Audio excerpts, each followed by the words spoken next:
تزاروا مانم كايتنكفهم مانم إيدو خيمبرلو مانم كايتمتهم سلتركب كان تمسجن سلتركب كان تمسجن دي أبيهر أملاخ مسجن كالله سلهت أنا أتحلل ويا موجود كسر تعخلوا مسجن كالله بابا تمسجن سلوبتا سلديتات أبو قديتات أبوتات مش بيسوس كورسوس قدلك بابا معري هو قدلك سلديتات أدز أزدي لو أنت سألت لي شكان يلتقط قبر بشي بيسوس كورسوس قويتين أملاخ ما نأخر سباي ما نأخر سباي ما نبدي حزو إسخاد حسكا يتعم إسخاد حسكا يتعم بابا معري هيبكا زي ودأك معيدك زي حللك قدلك سلديتات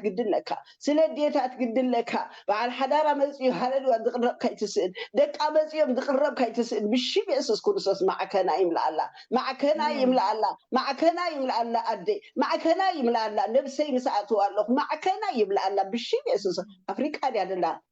هاليلويا بابا إيروبا دي الله أدى أبوها أبوي بشي بيسوس كورسوس قويتين أملاخين حتى كوي يقدلو حدا بوكو أي أحطو حتى دكو أي تيجأنا تنك الزبالي يقحف إزي أبهر أملاخين تصبقنا أخو بالكانا أخا كسعبكم كركبكم بالكانا هو تسفال لنا برهان عالم يخمج أو مدري الكانا بابا تمسجن اسخو برهان عالم يخمج أو مدري أخو بالكانا بابا تمسجن كبر مسجانا خبر ملخو بكالو يسوس يود أملاك تمسجن كم تبرا ربا تدخلت أم كل جزية دلاسة تخون كل جزية تعمد كل جزية تفرح هاليلويا بابا تمسجن أنا قلت دسخم شنفري الكانا بابا أوتس كمنا مسكيم كان عندي خبابا تسكيم كان عندي خبابا هاليلويا سير كان عندي خبابي معري أول سير كان عندي خبيبانا إتكبابا تمسجن تبارك منفس قدس حلفا بالكان بل عزيها كان حلفا بالكان كان لها كان يسوس ود أملاك تمسجن زي أبير مخنياتو سهلاء أي فتوى المسجنة لا لا يفتو أن رؤسو يعتمو بشرور ويعتبلو نا أملاخنا عيسو بركة يعتمسجن تمسجن أملاخي نعخا زي مسجن ناس نمني ناخنا مسجن تمسجن زي أبيهر هاللويا كل سريح خودي قايو أنت دونغي يكون صبقنا أيو أنت دونغي يكون سناي لايو أنت دونغي يكون تعراري يدمس أنت دونغي يكون تتصوابي يدمس سومي بارخ زي أبيهر أملاخي وتسفال لني البد أنا تسفال لني أبتتبهل لي أبتبرخ تخنوص أبتتبهل لي إذا تتحزنا بشي بيسوس كورسوس ويتاين أملاخين ورستيهم الكلام بابا تبس قد إذا تحز نمبر بابا معري هاللويا يسوس ود أملاك كل الكتاب رختها قرنا أبتاب رختها قرنا أبتاب قرنا بابا معري أتدبل كاي يخم تفوت سمي أملاك كاي بربعة ما أزنتي تبارختي كان زاب رختها قرنا هو برخت بخل قدستي هاللويا بابا تبس قد حست أبرخ كل نجارة بروخ بابا تمسجن معرفي تاجايشة كنا تورستي كنا هاللويا بابا كل تسدي لنا باسبور توري مخبلات كنا بابا نعندنا لا نتقبل لنا أبو تمسجن أبو حسرنا حجس أخلنا بابا حجس أخلنا يسوس قويتا تمسجن زي أبيهر أملاخي هاللويا أبو هاللويا بتيس انت أتخول هاللويا أبد دي عند حد أجيبه أنت يتكبر أفتي دنبي أتندر نحناوي البابي يتدنبن ديرا دلينا دنبينا دلينا بابا معري أو خنملخ أو خن عندر أبو يسوس ود أملاك كلمة يسوس كورسات كلمة تشيرو خنس هاللويا خنورسو تشيرو بيسوس كورسات ما حد مسكرم هاللويا خنورسو يسوس قويت هتمسكر تراناي لوم قديناي لوم تراناي بيسوس كورسوس قويتين أملاخين مسكنك كالله سلا سراتي حزبتك كالله بشي بيسوس كورسوس قويتين أملاخين أبتزلو بوتات فلت أميخا بابا إتشكان سلازا أسر كالب إتشكان أسير كايخا بابا كعاصو يملخو إلمبرك فتحو أي كولين يوم كخفتو أي فلت أبيكم دلو كاي فلت إلم إسحاكي تفلت هذا نجار يدفلت ود داويت هذا نجار يدفلت يسوس ود أملاخ هاللويا يسوس ود أملاخ فتعصي ما دلو تفلت أنيخا هاللويا تفلت أنيخا كونتينر تفلت أخا تمشيك تفلت أخا يسوس يود أملاخ حج سأكل بابا فتحي بابي معري فتحي خباخاي سل إسراتي سل أمياتي أبا سل صاونتو سل دقوم هاللويا سل ديتا سل حدارون بابا قويتا ጎይታ ኣይትጨክነልና ከም ሰበይ ኮንካን ከም ሰበይ ኮንካን ከማይ ኮንካን ባባ ማዕረይ ረድኤት ካባኻ ጽበለኹ ኣለ ረድኤት ካባኻ ጽበለኹ ንወዲ ህዝበይ ባባ ንወዲ ህዝበይ ባብየ ማዕረይ ንወዲ ህዝበይ ባብየ ማዕረይ ረድኤት ካባኻ ኢየሱስ ወዲ ኣምላኽ ማንም ዝኽእሎ የለን እስኻ ግን ማንም ዝኽእሎ የለን ማንም ዝፈትሖ የለን እስኻ ግን ትኽእል ኢኻ ብኢድካ ትኽእል ኢኻ ባባ ማዕረይ ትኽእል ኢኻ ንዓኻ ኣባ ትኽእል ኢኻ ምንም ካባኻ ዝኽወል ነገር የለን ምንም ካባኻ ዝኽወል ነገር የለን ባብየ ማዕረይ ተመስገን ርሑቕ ዘይርሕቐካ እግዚኣብሔር ርሑቕ ዘይርሕቐካ እግዚኣብሔር ጎበዘይ ከውለካ እግዚኣብሔር ግመለይ ሽፍነካ እግዚኣብሔር ረድኤት ኢየሱስ ረድኤት ወዲ ኣምላኽ ሃሌሉያ ዳዲ ባረባባ ሃሌሉያ ዳዲ ባረባባ ሽዲድ ባረባባ ሃሌሉያ ኣቦ ኢልና ንፅዋዕ ኣለና ተመስገን ኣቦ ኢልና ንፅዋዕ ኣለና ንጉስ ሰማይ ንጉስ ምድሪ ንስኻ ትፈልጥ ኢየሱስ ወዲ ኣምላኽ ንስኻ ትፈልጥ ኢየሱስ ወዲ ኣምላኽ ረድኤት ካባኻ ረድኤት ኢየሱሰይ ረድኤት ባባ ማዕረይ ከም ዝግበር ኣይትግበር ዝብል ይብልካን ስልጣን ግን ኩሉ ብኢድካ ይሞ ተመስገን ተባረኽ መንፈስ ቅዱስ ልዕል በል ጎይታይ ንጉሰይ ሃሌሉያ ተመስገን ስለገልገልትኻ ተመስገን ስለባሮት ካብ ዳሃለው ይሃለዎ ባባ ስለገልገልትኻ ብሽም ኢየሱስ ክርስቶስ ጎይታይን ኣምላኸይን ምስላጥ መቕናዕ ይኹነሎም ኣበይ ቦታ ኣለዎ ይፈልጥ እንስኻ ግን ትፈልጥ ኣቦ ኣነ ግን ረክበካ ኣለኹ ወደም ጓሎም ኣረከብኩኻ ሰብኣዮም ሰበይቶም ኣረከብኩኻ ጎይታይን ኣምላኸይን ተመስገን ቶም ንዓኻ ዝፅውዑ ለይትን መዓልትን ጎይታይን ኣምላኸይን ንኩሕኩሕስ መመልሽካ ሃሌሉያ መመልሽካ ሕድሶም መመልሽካ በርታዓዮም መመልሽካ ኮላዓዮም ባባ ተመስገን እግዚኣብሔር ሃሌሉያ ካባኻን በኣኻን ስለዝኾነ ሓድሽ ነገር ምግባር ልባትካ ጎይታይን ኣምላኸይን ሃሌሉያ ምስላጥ መቕናዕ ይኹነሎም ኣብ ኩሉ ሳልጠ ይኹነሎም ጎይታ ንጉስ ሃሌሉያ ጎይታ ምድሪ እስኻ ኩሉ ስልጣናትካ ይሞ ኣቦ መስግነካ ኣለኹ ስለዛ መዓልቲ እዚኣ ተመስገን ስለዛ ምሸት እዚኣ ተመስገን ስለዘን መጋላግልተይ ብሩኻት ተመስገን ካባኻን በኣኻን ስለዝኾነና ነመስግነካ ኣለና ታሪክ ትልውጥ ኢኻ ውድቕ ተልዕል ኢኻ እሞ ኣምላኸ የመስግነካ ኣለኹ ጥሙይ ትዕንግል ዕሩቕ ትኸድን ኢኻ እሞ ኣምላኸ የመስግነካ ኣለኹ ካብ ኣእምሮ ንላዕሊ ካብቲ ንምነዮ ንላዕሊ ካብቲ ንጥምትዮ ንላዕሊ ካብቲ ንፅበዮ ንላዕሊ ንስኻ እምብዛእ ትምነየና ኢኻ እሞ ባባ መስግነካ ኣለኹ ተመስገን እግዚኣብሔር ኣምላኸይ ተመስገን ብሩኽ ኣምላኸይ ተመስገን የማነይቲ ኢዱ ዘርግሓልና ተመስገን ጽቡቓት ዒንታትን ዝጠመተና እግዚኣብሔር ኣምላኸይ ተመስገን ተባረኽ መንፈስ ቅዱስ ታሪክ ተለዊጡ ባባ ማዕረይ ታሪክ ተለዊጡ እግዚአብሔር አምላኸይ ተመስገን እግዚአብሔር እወይ ባባ ተመስገን ኩሉ ነገር ንሰናይኩም ኢልካና ባባ ተመስገን ኩሉ ነገር ንጽቡቅኩም ኢልካና ባባ ተመስገን ካባኻን ባእኻን ስለዝኾነና ባባ ነመስግነካ ኣለና ደቃደረ ሃገርና ለምሊምካልና ኢኻ ነመስግነካ ኣለና ሃሌሉያ ባባ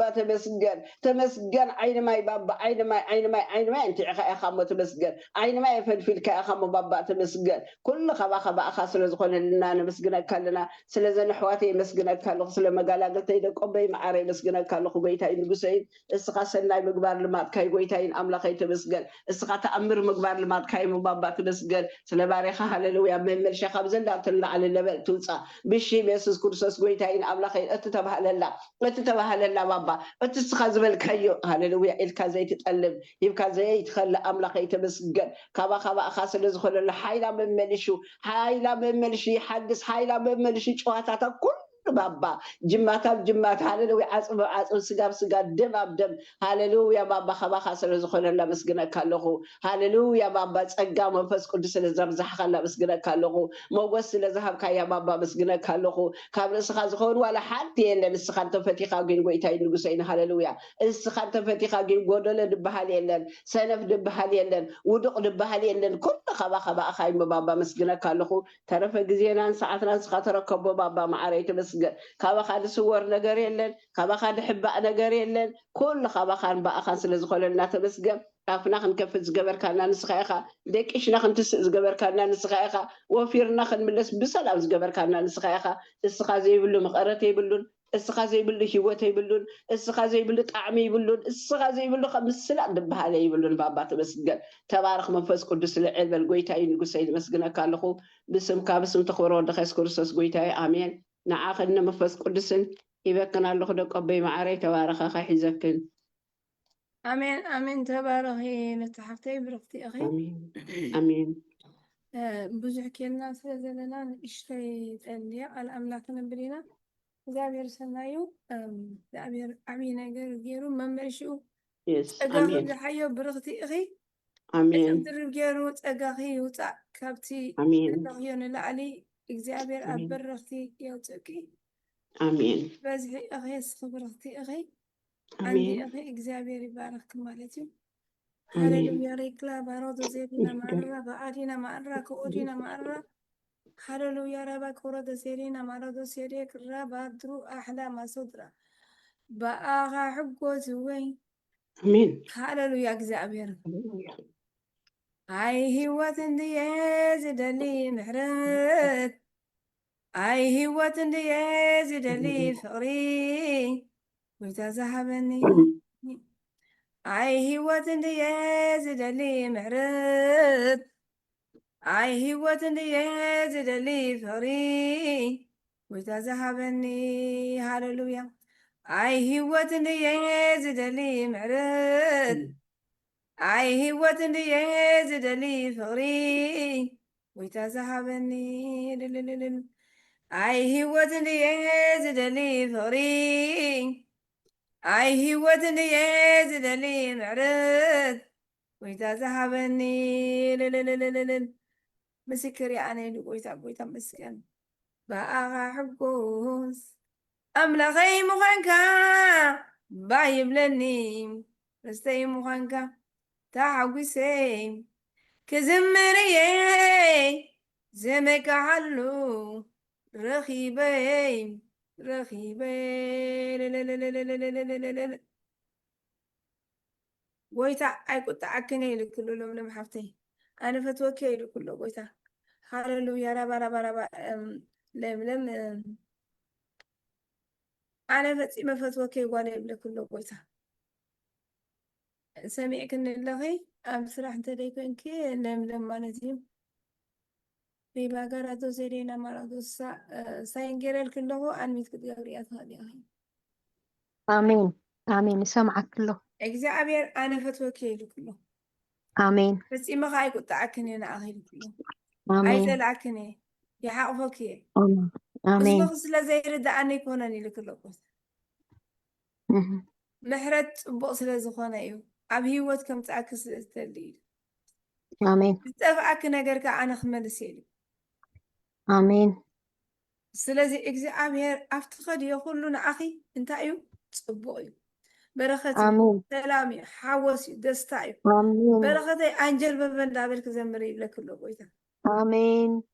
ከንጀርብብ آمين ዘለዎ ሰላምኪ ኣብቲ ውሽጢ ሰብኪ ኣብቲ ውሽጢ መንነትኪ آمين ክትሕጎሲ ክትርኢ ዘለኪ በዓል ቤት ክፈትዎ እየ آمين ሓይሊ ክህቦ እየ ፀልማት ክቕንጥጥ آمين ዒንቱ ከብርህ እየ آمين ኣረኣዩ ክፍውስ እየ ሰይጣን ደበለ آمين ክርሕቕ እየ ምኽሪ ኣጋንንቲ ስራሕ آمين ጠንቆልቲ ኸ ኢየሱስ ጎይታ እዩ ኢየሱስ ጎይታ እዩ آمين ሬካራዶ ዘዳ آمين ኤሪሶን ዳራባንዲ ራባእንዲ ባእንዳ ባእንዲ ባእዶ ኢየሱስ ጎይታ እዩ ንዓኺ آمين ዝተገበረልኪ ፅቡቕ ኣሎ ዘይፈተኽዮ ከዓ ዘሸገረክ ኣሎ በቲ ፅቡቕ ፅቡቕ ክትሕጎስ ኢኺ آمين ከዓ ፅቡቕ ፅቡቕ ክኸውን እዩ آمين ብዙሓት ትዕንቅፉ ክህሉ ይኽእል እዮም ብዙሓት ቃል مهم. ይኽእሉ ኣነ ከዓ ልዕሊ ኩሉ እየ ዝሕግዘኪ ንዓይ ረኣይ آمين ኢለ آمين ኣነ ዝብለኪ ድማ ብክልተ ነገር ክሕግዘኪ ኣብ ቤትኪ ኣብ ሓዳርኪ ኣብ ስራሕ آمين ኣብ ቤተሰብ ድማ ሞጎስ ክበኪ ኢልክ ኣሎ ጎይታ آمين آمين ሃሌሉያ ንኣስቴር ሞጎስ ሂበያ ብዘይ ግዚኡ ኸይዳ ኣነ ዘንጊ ከም ዝዝርጋሓላ ገይረ ሕጂ ከዓ آمين ኣብ ቤትኪ ሰላም ኣብ ትኽድዮ ሰላም ኣብ ኩሉ آمين ነገር ሰላም ሞጎስ ክበኪ ዝፀልእዮ ነገር آمين ዘይተመነኽዮ ነገር ከርሕቕ እየ ባእሲ آمين ዕልኢ ቀንጢጠዮ ኣለኹ ኣብ ውሽጢ آمين ዘይቲ ከፍስሰልኪ ኢልክ ጎይታ آمين آمين آمين نبيت آمين እስኺ ነቢት ናይ እግዚኣብሔር ኢኺ ኣምላኽ آمين ክትንበየ ከም ዘለኪ ኢኽ ትፈልጢ ብትንቢት ጥራሕ ዘይኮነ ራእይታት ክኸስፍሖ እየ ከለምልመት آمين እየ ብዛዕባ ኣሜን በዓል ቤትክ ድማ ብዙሕ ፀሩ እኳ ተኾነ ብዙሕ ሓገዝ ዘለዎ ሰብ እዩ ኣብ ልዕሊኡ ብዙሕ በረኸት ክገብር እየ ኣብ ልዕሊኡ ኣሜን ቀንጠብጠብጠብ ዝበለ ነገር እኳ ተሃሎ ንሱ ክልዕሉ ኣይድክል ጎይታ ኣሜን ኣሜን ራፓቶሻ ተራ ኣሜን ራፓቶሻ ኣፍልጦ ተራ ካብዚ ንላዕሊ ኣይትበለ ዳሕሪ ይክሎ ጎይታ ኣሜን ሬክራ ባራቶ ዘይዴሬ ኣሜን ባሮቶ ዘይዴሬ ራበዞ ሬረ ባባባባ ህድኣትን ሰላምን ጭንገፋ ደበለ ይኸ ኣሜን ጭንገፋ ደበለ ኣሜን ሞገስ ተኸለ ኣሜን ዘበለ ይኸን ሕማም ዘበለ ይኸን ኣሜን ሙሉእ ኣካላቱ ይጥዐ ሙሉእ ኣካላቱ ኣሜን ይጥዐ ሰላሞም ይብዛሕ ኣሜን ባራ ባራ ባዶ ሴድሬ ባራ ገራ ኣሜን ሴድሬ ባገራ ባገረ ሴድሬ ኢየሱስ ጎይታ ኣሜን ኢንዓኺ ኢየሱስ ኣብ እዝኒ ኣብዚ ትክሕመኪ ፀገማይ እዎ እ ይስማዓኒ እዎ በኢየሱስም ይፈወስ በኢየሱስም ኣሜን ይፈወስ ድግምቲ ጥንቆላ ይፍረስ ኣጀንዳ ፀላእ ኣሜን ዘበለ ይፍረስ ፀጋማይ ጎና ክወቅዕ ኢሉ ኣሜን ዝድገም ድግምቲ ኣፍረስክዎ ጥንቆላ ዝገበሩ ኣሜን ኣፍረስክዎ ጀግና ገበርክዎ ኣሜን ሃሌሉያ ሃሌሉያ ኣሜን ሃሌሉያ ራማንዶሮ ኣሜን ባሳንዳ ራማንዶሮ ባሳንዳ ሄኔክሮላ ደሰንደ ኤኔትሮ በሰድረ ሰበብ ዝደሊ መንፈስ ዓፅዮ ኣለኹ ኣሜን ኣሜን ነሶራ ባባባባ ኣብ እዝና ክገፁ ዝውርወር ከይድ ኣሎ ኣብ መዓንጣኹ ኣሜን ዝለኣሶ ናይ ፅልእ መንፈስ ክህደ ሼር ዘይባዶ ኣሜን ሼር ዘይባዶ ሼር ዘይባዶ ኣሜን ሼር ዘይባዶ ሼር ዘይባዶ ረባራባራባራባራባራባራባራባ ኣሜን ነሶቶሮ ረራዛ ነሶቶሮ ባባባዛ ነሶቶሮ ባባባዛ ኖትሮ ባባባባባባ ኖትሮ ባባባባባ ኖትሮ ባባባባባ ኖትሮ ባባባ ካብ ርእሲ ሕማም ይኸይድ ካብ ርእሲ ይነቐል ኣሜን ኣእምሮ ዝሕዝ ዘበለ ይነቐል ኣሜን ርእሲ ዝወቅዕ ኣሜን ዘበለ ይነቐል ዘይቲ ጌርካ ሓዚዮ ኣሜን ርእሲ ከምዚ ጌርኪ ሃሌሉያ ውፃእ በልዮ ኣሜን ዝኾነ ነገር ክወፅእ ውፃእ በኢየሱስ ኣሜን ውፃእ በኢየሱስ በኢየሱስም ክርስቶስ ለቆቆ ርእሳ ለቆቆ ርእሳ ጭንቅላቴ ለቆቆ ጨጉራ ኣሜን ለቆቆ ዒንታ በኢየሱስ በኢየሱስ ክርስቶስ ስም ስልጣንን ድግምቲ ጥንቆላ ኣሜን ኣብ ያዕቆብ ኣይሰርሕኒ ኣባኽ ይሰርሕኒ ኣሜን ድርግም ኣሜን ዝበለ ፀልማት ይኸይድ በኢየሱስ ስም ኣሜን ይኸይድ በኢየሱስ ስም ይኸይድ ኣሜን ሃሌሉያ ኣሜን ወረቐት ናይ ክልተ ዓዲ ኣሜን ኣለኪ ንክልቲኦ ክትጥቀምሉ ኢኺ ኣብ ሓዲኡ ሲቲዝን ክትገብሪ ኢኺ ትኽእል እምበር ንክልቲኦ ከይጥቀምሉ ዝክልክለኪ የለን ኣሜን ስለዚ ኣብ ሓዲኡ ሲቲዝን ቀልጢፍካ ሓዚ ኢልክሎ ጎይታ ኣሜን ናይ ካናዳ እዩ ደለኒ ሲቲዝን ናይዚ ዓዲ የብለይን እማ እንድሕር ልይካ ግሪን ሲቲዝን ካርድ ግሪን ግሪን ካርድ ጥራይ እዩ ተቐቢለ ዘለኹ ሕጂ ናይዚ ግሪን ካርድ እንድዮ ናይቲኦም እዎ ሲቲዝን ኣለክ ዶ እዎ ሕጂ በቃ ኣብዚ ኣሜሪካ ሲቲዝን ክትኮኒ ትኽእልን ኢኻ ኦኬ እወ ሓደ ኢኻ ትሕዝ እንድዕ ማለት ክልቲኦ እ ክልቲኦ ክትሕዝ ኣይትኽእልን ኢኻ እወ ማለት ሓደ ማለት ግዜ እንታይ ኣሎ ኣብዚ ሲቲዝን እንድሕር ኮንኪ ደለክ ቤነፊት ዓሚዮ ዝሰራሕክዮ ገለበለ ኣይሂብዎን እዮም እቲኦም ኦኬ ግን ኣብዚ ዓዲ ገና ድሕሪ 6 ዓመት ገለ እዮም ክህቡካ ሲቲዝን እወ ብዝኾነ ከዓ እንድዒ ኣምላኽ ስለ ዘምፅኦ እምበር ኣይፈለጥኩም ንምንታይ እዎ እዮም ክብለ ዘለኹስ እቲ ሲቲዝንሽፕ ናትኪ ኣይተጥፍእዮ እቲ ኩሉ ቤነፊት ኣብኡ ዝሰራሕክዮ እዎ ኣይክጠፋእክን እዩ ሪታይር ክትገብሪ ከለክ ማለት እዩ እንድሕሪ ኦኬ ንልዕሊ 10 ዓመት ሰሪሕኪ ኮይንካ ኣብኡ ብፍላይ ናትኪ ቤነፊት ክትረኽብዮ ትኽእል ኢኹ ሙሉእ ቤነፊት ማለት እዩ ናይ ካናዳ ኣብዚ እንድሕሪ ሲቲዝን ጌርኪ ግን ኣይክትረኽብዮን ኢኺ ኣይገበርኩም ገና ኣይዶን ነው ይዛረብ ኣሎ መንፈስ መንፈስ ቅዱስ ሓራይ ምክንያቱ እግዚኣብሔር ኣቐዲመ እቲ ትገብርዮን ዘይትገብርዮን ክነግረክ ደልያ ኢልክ ኣሜን ኣሜን ከይፈራሕኪ ኣባባ እቲ ናይ ካናዳ መንነትኪ ኣይጠፍእን እዩ ንዕኡ ኦኬ ዝኾነ ወረቐት ኩሉ ግዜ የሐድስ እዩ ድሕደስ ዘበለ ማለት እዩ ኦኬ ሓራይ ምክንያቱ ኣብቲ ተባረክ መንፈስ ቅዱስ ሪታየርመንት ናትኪ እኹል ዝኾነ ወረቃቅቲ ዶኮመንትኺ ብጣዕሚ ተጠንቂቅካ ሓዝዮ ሓራይ ሓራይ ሓራይ ነቢይት ረበረበረበዶስ ኣሜን መንፈስ ቅዱስ ረበረበረበዶስ ሃሌሉያ ተባረክ ረበረበረበዶስ ረበረበረበዶስ ተባረክ ሃሌሉያ መንፈስ ቅዱስ ሪበረበረበዶስ ሃሌሉያ ሪበረበረበዶስ ሪበረበረበዶስ አመሰግናለሁ ሪበረበረበዶስ ኢየሱስ ጎይታ ሃሌሉያ ገሊአን ናይ ካናዳ ዓድታት ከዓ ምስ ኣሜሪካ ክፅምበራ ዝደልያ ኣለዋ እንድን እዋ ሕጂ ምስተን ዝፅምበራ ኣይትኹኑ ኢልክ ኣሎ ኣሜን ኣሜን ሬጋላባዶስ ሬጋላባዶስ ሬጋላባዶስ ሬጋላባዶስ ሬጋላባቶስ ሕማም ደበለ ይኽእል ኣብት ባድ ሓመም ሰብ ኣሎ ብፍላይ ኣብ የማና ይገዝኡ ኣብዚታት ድሕሞ በኢየሱስ أوه ألف أنا يسمعني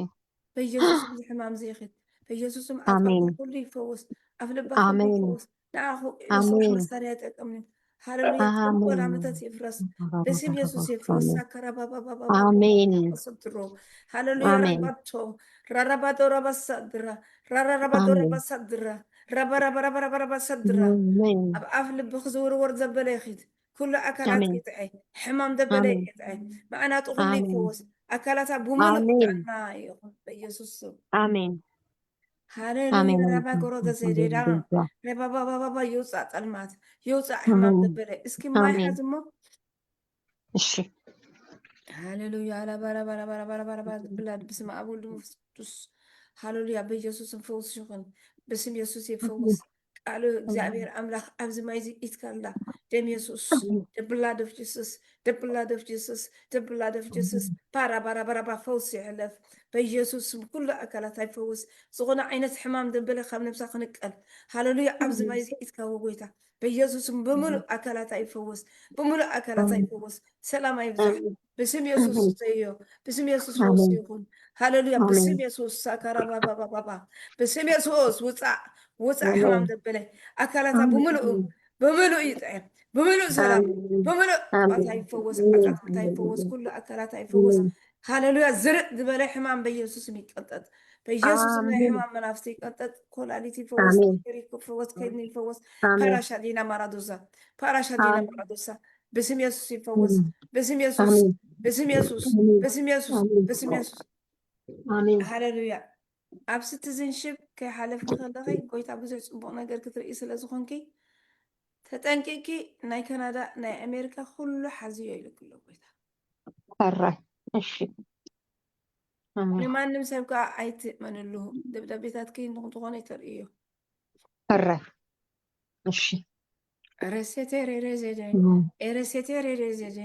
ኤረሴቴ ሬሬዜደ ሬሴ ባባባባባባ ሬባባባባ በሸዶ ሬባባባባ ሸዶ ሬባባባ ሸዶ ኢየሱስ ጎይታ እዩ እንግሊሽ ተንብቢ ክስኺ ብኡ መሰረት ኣብ ጎይታ ክሕግዘኪ እዩ ቀሲል ክረኣዮ ዕድሜኺ ኩሉ ኣስተኻኸሉ እዩ ሕጂ ኢሉ ኩሉ آمين حره ሃሌሉያ ረባረባረባዶና ማሳ ረባረባዶና ማሳ ረባረባዶና ማሳ ረባረ ልክዕ ምስቲ ናይ ካናዳ ዝሰማማዕ ግብር እዩ حره ረባባባባባባባባባ ሰጥሩ ፓፓፓፓፓ ሰጥሩ ፓፓፓፓፓ ሰጥሩ ፓፓፓፓ ሰጥሩ ፓፓፓፓ ሰጥሩ ረባባባ ሰጥሩ ብዘይ ጠበቃ ኸትኪ ሕጂ ኣብዚ ጌጋ ኣላ ኢልኪ ኣረዲ እዮም እንቲኦም ኢሚግሬሽን ተርኢ ኢልኪ እዮም اوكي ماشي Rosotoreze, rosotoreze, rosotoreze, rosotoreze, rosotoreze. ኢየሱስ ጎይታ እዩ ሃሌሉያ ኢየሱስ ጎይታ እዩ ኣብ መዓልታትኪ ሰላም ይደሎ ኣብ መዓልታትኪ በረኸት ይደሎ ኣብ መዓልታትኪ ሰላም እዩ ዝኸውን እግዚኣብሔር ዓብዪ እዩ آمين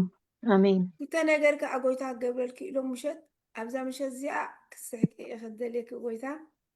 آمين ፅባሕ ምሸት ከዓ ጎይታ ንዓኺ ዝበለፀ በረኸት ኣለዎ ዝበለፀ ሰላም ኣለዎ آمين ኣይትጉህን ኢኺ ኣይትስንብድን ኢኺ ሕማም ድማ ኣባኺ መፅን እዩ ውሽክራፍቲ ደበለ ኣይሰርሕን እዩ ኣብቲ ገዛኺ በረኸት እዩ ዘሎ ኣብቲ ዝኣተኽዮ ገዛ ሰላም እዩ ኣብቲ ትውዕልዮ ሰላም እዩ ሂወት ዝሰጥ እግዚኣብሔር آمين ኣብ ምጋሽኪ ድማ ብዙሕ ሓጎስ ኣሎ ዝብል መንፈስ ቅዱስ እዩ آمين በዚኣ آمين ሓጎስኪ ተኣማሚ ክትከድ ኢኺ آمين ቤተሰብ ክትርእዮም ኢኺ ቤተሰብ ከዓ ሕጉሳት ኮይኖም ክቕበሉ ኺኦም آمين ክቡር ኣሎ በረኸት ኣሎ ራእይታት ኣሎ آمين እግዚኣብሔር ይባረኽ آمين آمين ኣነ ትፈልጥዮ ምዃን ክፈለጥ እየ ግን ጎይታ ከምኡ ይዛረብ ኣሎ آمين آمين ሃሌሉያ ጎይታ ከተባባዓኪ እየ ምሳኺ እየ ብየማናይ ኢድ ክትሕዘኪ ዓዴኺ ከስዕመኪ ኣሕዋትኪ ከስዕመኪ እዚ ፍቓደይ ኢሉ ኩሉ آمين ብደስታ ብሓጎስ ብብርሃን እኽትኸዲ ኢሉ آمين آمين نبي آمين آمين تباركي آمين ኣሜን نبرختكني ካልእ ነዚ ሓውኺ ኣነ ፈትዎ እየ آمين ብሩኽ የሱ ሓይሊ ክበየ ጥበብ ክበየ ምስትውዓል ክበየ ንዕኡ ዝጎድሎ ዘበለ ኣነ እየ ዝገብረሉ ኢሉ ክሎ ብዝዑ ኣሜን ባዕኡ ኣይትሽገረን ኢኺ ኣነ ከተባባዓኪ እየ ንሓዊ ኣሜን ክትሓስብሉ ሓሳብ ፅቡቅ እዩ ጎይታ ከዓ ከምኡ እዩ ዝደሊ ብረክቲ እየ ክስበይ ተባረክ ኣሜን ብዛዕባ ሓዳር ሪኤ ንእሽተይ ክስታይ ድኸውን ድሓስብ ስለተፈላለየ እንዳሓን ፀሊና ነርና ምስ ፍቅረኒ ኦኬ እግዚአብሔር ይመስገን እንኳዕ ፀለኽሉ ሕጎስ እሺ እናቴ ጎይታ ደግበር ገይሩሎ ካበብ ዝከዓ ኣሜን ኣሜን ረበረባ ሓዳሩ እግዚኣብሔር ኣሜን ክባረኮ እዩ ኣሜን ኣበስቶ እዩ ፀልማት ካብኡ ክርሕቕ እዩ ጥንቆላ ኣሜን ካብኡ ክርሕቕ እዩ ንዕኡ ኣሜን ዘበላሾ መንፈስ ከይድሎ ዘዋግእ መንፈስ ኣሜን ከይድሎ ሓዳር ዘበላሾ ከይድሎ ጥንቆላ ኣሜን መተፈሪስሎ ኣሜን ሃሌሉያ ሪስቶር ክገብሮ እዩ እቲ ሓዳር እግዚኣብሔር ኣሜን ኣሜን ኣሜን ሬራ እኔ እናት ባራዶ ዛዴና ማራዶዛ ሬራ ኣሜን ባዞደራ እኔ ባዞደሬ ተባረኪ ባዞደሬ ረዜድሬ ባዞደሬ ረዜድሬ ባዞደሬ እሱ አገልጋሊ እዩ ገና ከገብር ኣሜን እዩ ገና ከመልእ ኣሜን እዩ ሓይሊ ክወዕ ጥበብ ክወዕ ምስ ኣሜን ናቱ ዘበለ ኩሉ ከዓ ክህቦ የሊ ክሎ ጎይታ ኣሜን ኣሜን ዝጠብኦ ኣባ ዘበለ ክመሰል እየ ኣሜን ኣብ ፃውዒቱ ከይ ዓብዩ ዝድገም ድግምቲ ኣፍሪሰሉ ኣለኹ እዚ መዓልቲ እዚ ኣሜን ሃሌሉያ እሱ ተቐብአ እዩ ኣሜን ካብ ቅብኣት ናብ ውርደት ከውርዶ ዝደለ ድግምቲ ጥንቆላ ግን ኣፍሪሰዮ ኣለኹ ኣብ ኣሜን ከብደሉ ሕማም ይኽእል ኣብዚታት ኣሜን ዝደለ ሕማም በኢየሱስ ስም ይነቐል በኢየሱስ ኣሜን ሕማም ዘበለ ይነቐል በኢየሱስ ኣሜን ዓንዛ ዘበለ ይኽድ መዓናጡ ኣሜን ይፈወስ ሊቨር ይፈወስ ኣሜን ኪድኒ ይፈወስ ሰነብ ይፈወስ ኣሜን ራዳ ጀሪና ኣሜን ራዳ ጀሪና ኦ በኢየሱስ ኢየሱስ ፈውስ ይሕለፍ በኢየሱስ ኣሜን ፈውሲ ሬባ ዛቶራ ኣሜን ሬባ ሶቶራ ኤሴትራ ባሶቶራ ኣሜን ኣባ ዘይሓሶተ ኣሜን ዝኽብረኽቲ ኢኺ ናይ ኩልኹም ኣሜን ህይወት ጥዑም ክገብረ የብሎ ጎይታ ኣሜን ሃሌሉያ ኣሜን ኣባ ዓዲኹም ኣባ ከላ ብሓንሳእ ኩልኹም ክትኮኑ ንፈተኹም እቲ ናብራ ግን ከምኡ ግን ኣይኮነን ቀሊል ኣይኮነን ከምኡ ንክትገብር እቶም ዘለኹም ግን ብሓንሳእ ክትኮኑ ደልየሉ እቶም ዘለኹም ግን ብሓንሳእ ክትኮኑ ኣብ ከባቢ ክትኮኑ ብሓንሳእ ክትተሓታትቱ እየ ደሊ ኣሜን ሃሌሉያ እቶም ዝክእሉ እቶም ትኽእሉ እቶም ትኽእሉ ኣብ ጎና ክትኮኑ የደሊ ረባ ገረዶ ዘዳ ኣሜን رابا غوردا زادا رابا غوردا زادا رابا غوردا زادا إنك روبا زادا إريك رابا زادا يسوع قويتاي مخيركم الله دحيش كأقويتا خجبري ኣሜን ኣሜን ኣሜን ኣሜን آمين ኣሜን تبارك ኣሜን ነቢይት ጎይታ ብረኽ የብልክ آمين ተባረኪ آمين آمين ተባረኪ እናት آمين آمين تبارك በረከትሽ እናትዬ በኢየሱስም ተባረኪ ኣብ ኣፍ ልቢ ደሎ ሕማም ይኽድ በኢየሱስም እዚ ሕማም እዚ ኣብ ኣይሰጥን በኢየሱስም ኣሜን ናይ ሕማም መንፈስ ይኽድ ረባ ኮሮሻት ረባ ኣሜን ረባ ኮራ ባባባ ወእግዚአብሔር ዓብይ ኢኻ ወእግዚአብሔር ዓብይ ኢኻ ወእግዚአብሔር ፈዋሲ ኢኻ ቃሉ ሰዲዱ ፈወሶም ካብ ጉድጓዶም ኣናግፎም ኣነ እግዚአብሔር ኣምላኽ ፈዋሲ ኢኻ ፅሑፍ እዩ ሃሌሉያ ባጋና ማሱ ሃሌሉያ ባጋና ማሱ ሃሌሉያ ባጋና ማሱ ሃሌሉያ ባጋና ማሱ ዕድመ ክሕፅር ኢሉ ዝድገም ድግምቲ ኣጀንዳ ፀላኢ ፈሪሱ ኣሎ ኣሜን ሃሌሉያ ረባባባ ኣብ ትሰርሕሉ ገዛ ደለው ጠንቆልቲ ይፍረሱ በኢየሱስም ይፍረሱ ኣቶም ኮይኑ ዝዋጋእ መንፈስ ይኸይድ በኢየሱስም ይኸይድ ናይ ሕማም መናፍስቲ ተበሉ ይኸይዱ ዝዋጋእ ደበለ ይኸይድ በኢየሱስም ይቃፀሉ ኣሜን ኣሜን ኣይትፍርሒ ሃሌሉያ ባጋና ማሱ ረባባባባባባባ ሰቶ ረማ ኣዶ ኣድራ ኣዶ ኣሻሓዲ ኣሻሓዲ ኣሻሓዲ ኣሻሓዲ ንስኺ ንኣኽ ወቂዕሉ ስራሕ መሳርሒ ኣይጠቅምኒ እንዳበልኪ በይትገርኪ መዓናጡ ኩሉ ዝዋጋእ መንፈስ ቀንጢጥልክ ኣሎ ጎይታ ሃሌሉያ ሕማም ዘበለ ይነቕል ጥራይ በሊ ኣባየ ስራሕ ሕማም እዚ ኣባየ ስራሕ ቆላ መተት ሃሌሉያ ኣብ ስራሕ ክብል ከሎ እግዚኣብሔር ኣይተጋገየን ኣብ ስራሕኪ ክልተ ሰብ ጥራሕ ዘይኮኑ ሰለስተ ሰብ ኣለዉ እዞም ሰለስተ ኣነ ክባርኾም እየ ኣብ መንጎ ኩሎም ሓደ ክፉእ ክርከብ ከሎ ግን ንኩሎም ኣይብሎምኒ ኣብ ሓደ ሓደ ቦታ ክትከደ ከለኺ ዝተዋጋእኪ መንፈስ ኣሎ ኣብኡ ኮይኑ ዝተዋጋእኪ ድማ ኣነ ፍሪሰዮ ኣለኹ ኣሜን ሃሌሉያ ሃሌሉያ ሃሌሉያ ሃሌሉያ ደም በጊዕ ዝመስል ክዳን ትኽደን ኣሎ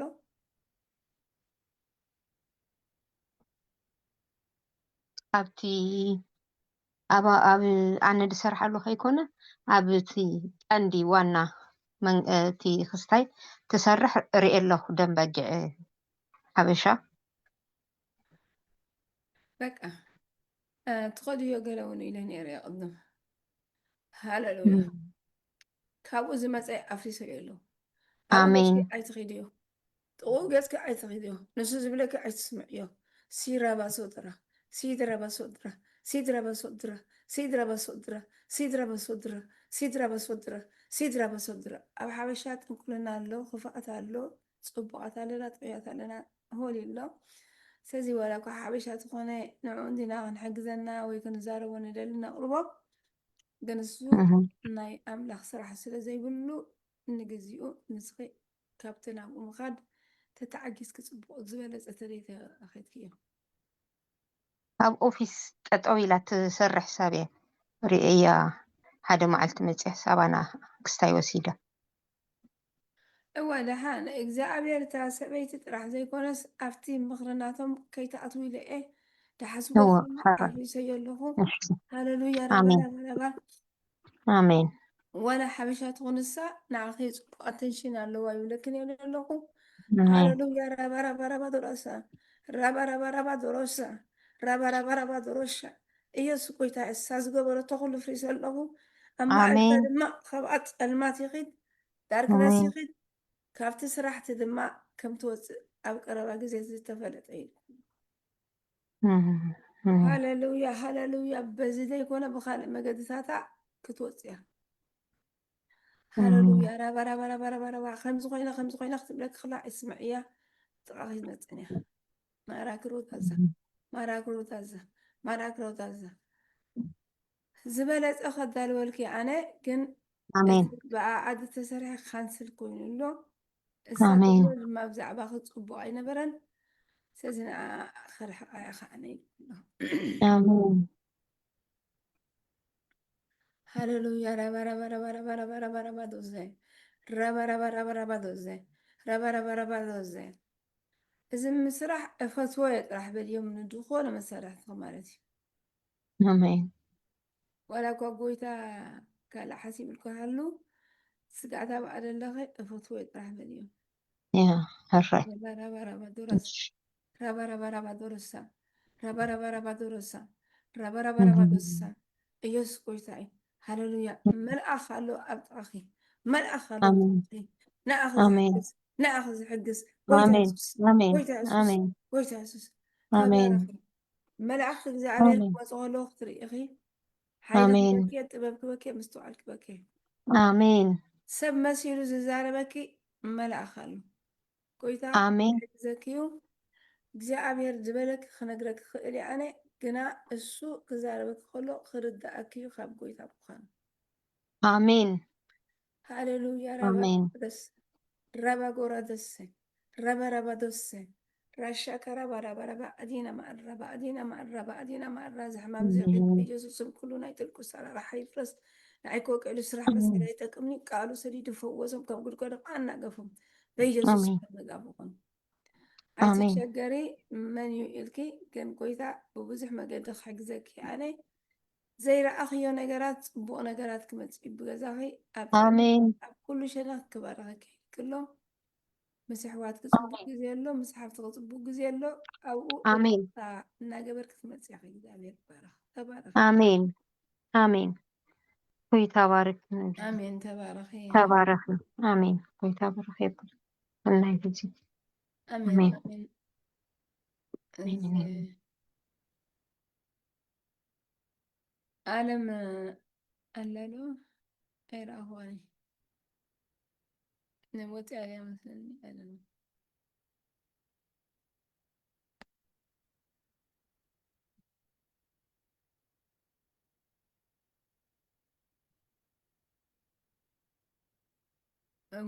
أوكي عالم كسألي لكي قويتا ستنايو ኣለኹን ምስቲ እግዚአብሔር ሓይልኺ እግዚአብሔር ዕርዝኺ እዩ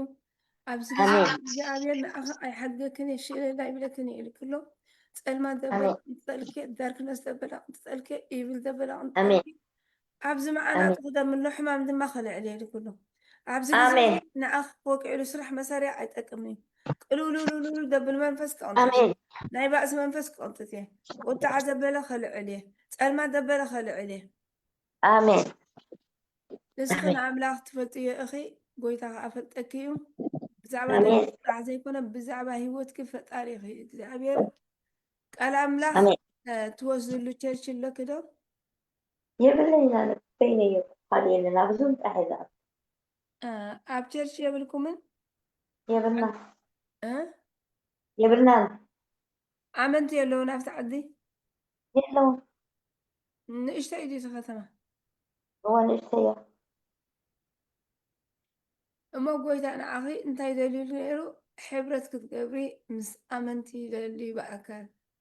أبيت كريستيان للو أخت كده خلقه ولا نايت عدوهن بوين أخي لكله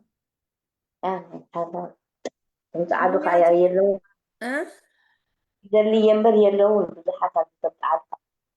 عادي ولا زناي توم سويدن أو يان سويدن دخل لها حكي هو تم كان شيء ما تناي كنت بتخسر بس هذه إلا كلها كان شيء عادي جم ولا ليس عادي تعالوا سودا بنتو بروتستان كوستا الكي ترغبني هاي يلا نفس لا قول قبر يوم باليوم كنت قاعد كنا يهز بالله وتعدي دارجا بزحي وقل دعخ اللي ينبر يلا لا بنت كوستا الكي يكونس كم زي بتعدهم تاي قبل وجه أسم بلا أفقات قليل كنت حرري أغي أتي بروسيتان تزبل دحرري أغيو أبو كترخ بيوم يغو مزحات مالتي هاي بدي حجين أغي اتغمكيو ندك أخت أغمكيو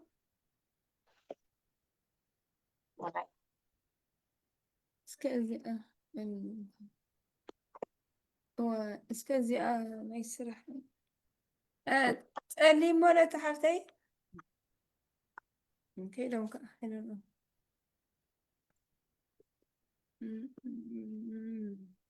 زارب كده نعمل حسب وانا اشتي حزي موزي سلكي الشي حرة يبرخ منفس قدس حرة يسرح سلي زغونات هللويا يسوس كويتاي سمي يبارك بابا معري خبرنا بكالنا خبرنا هللويا هللويا جزءنا جزء بابي معري سخازبل كالنا خوخنلنا نتكايد بقرلنا نتكايد تعملنا بابا السخازي يبلو مقارتي يبلون السخازي يبلو طعمي يبلون يسوس ود أملاك تمسجن دقيمة تمسجن ولا كان خبرك منفس قدس تمسجن هللويا مخنياتو قباك هاي خنا مسجنك قباك هاي مرقخ كنوللك بابا معري قباك هاي يسوس ود أملاك هللويا ዝመስለካ የለን ድማሳሰለካ የለን ኣብ ሰማይ ይኹን ኣብ ምድሪ ምንም የለን ንዓኻ ድመስል ምንም የለን ቀደመይ ነበረን ብሕጂ እውን የለን ኢና ንብል ባባ የለን ምንም የለን ሃሌሉያ መን ከማኻ የሱስ መን ከማኻ ሕያዋይ ጓሳ ሃሌሉያ መን ከማኻ ባቤ ማዕረይ መን ከማኻ ሕያዋይ ጓሳ ኣብ ልሙዕ ሸኻና ተውዕለና ኣብ ንዓርፈሉ ማይ ትመርሓና እግዚኣብሔር ኣምላኽና ተመስገን መን ከማኻ የሱሰይ ሃሌሉያ ባቤ እንተ ፀዋዕናካ ደበኽ ትብለልና እግዚኣብሔር ኣምላኽና ተመስገን እንተ ኳሕናካ ከዓ ተኸፍተና እግዚኣብሔር ኣምላኽና ተመስገን ተኣምር ኢኻ ወተኣምር ትገብር ኣለኻ ባባ እወ ተኣምር ትሰርሕ ኣለኻ እግዚኣብሔር ሃሌሉያ ኣፍካ ክፈት እሞ ኣነ ክመልኣካ ዝበልካ እግዚኣብሔር ኣምላኸይ ተመስገን ኣፍና ከፊትና ባባ ንስኻ ከዓ ክትመልኣና ባባ ተመስገን እስኻ ዘይብሉ መቐረት የብሉን እስኻ ዘይብሉ ሂወት የብሉን ምንም በዚ የማን ፀጋምካ እንተጠመጥካ ንዓኻ ድምስለ ይርኤናን ንዓኻ ድምስለ ይረኸብናን የሱስ ወዲ ኣምላኽ ተመስገን ነመስግነካ ኣለና ባባ ኣብ ምድሪ ስደትና ሃሌሉያ ከተለምልመና ባባ ብሰላም ወፊርና ብሰላም ክንኣቱ ሃሌሉያ ምድሪ ጓና የሱስ ወዲ ኣምላኽ ሃሌሉያ መን ከማኻ ባባ ሃሌሉያ ፀልማትና ግፍፍ ኣብልካ ብርሃንና ዘድመቕካ እግዚኣብሔር ኣምላኸ የመስግነካ ኣለኹ ሕጂ እውን ከመስግነካ እየ ባባ ፅባሕ እውን ከመስግነካ እየ ንዘለዓለም ከመስግነካ እየ ምክንያቱ ከማኻ ድበለ ይርኢኹን ከማኻ ድበለ ይረኸብኩን ሕያዋይ ኣይረኸብኩን ከማኻ የሱሰይ ጎይታ ተመስገን ንድፀውዕኻ ደበኺኻ ትብል ትርከብ እምበር ባባ ሃሌሉያ እወ ትርከበልና ብቀረባ ባባ እወ ቀረባ ርሑቕ ደይኮንካ ባባ ቀረባ ኢኻ የሱሰይ ጎይታ ተመስገን ቀረባ ኢኻ ኢየሱሰይ ቀረባይ ቀረባዮ ዘይፍለኻባይ ቀረባዮ ኢየሱሰይ ቀረባይ ቀረባዮ ስለይ ዝሓሊ ወቀረባ ፅውዕ ተቢለዮ ደበ ክብለለይ ኣምላኸይ ተመስገን ሃሌሉያ ቅልጡፍ ረድኤት ባባ ዘድልየ ንዘበለ ዘድልየ ንዘበለ ዘድልየ ንዘበለ የማልኣለይ ኩሉ ከዓ ይኳወነለይ ኩሉ ከዓ ይሳኽዓለይ ኩሉ ከዓ ይመልኣለይ ኢየሱስ ጎይታ ተመስገን ቀረባዩ ኢየሱሰይ ቀረባዩ ቀረባዩ ዘይፍለኻባይ ቀረባዩ ቀረባ ኢየሱሰይ ቀረባዮ ስለይ ዝሓሊ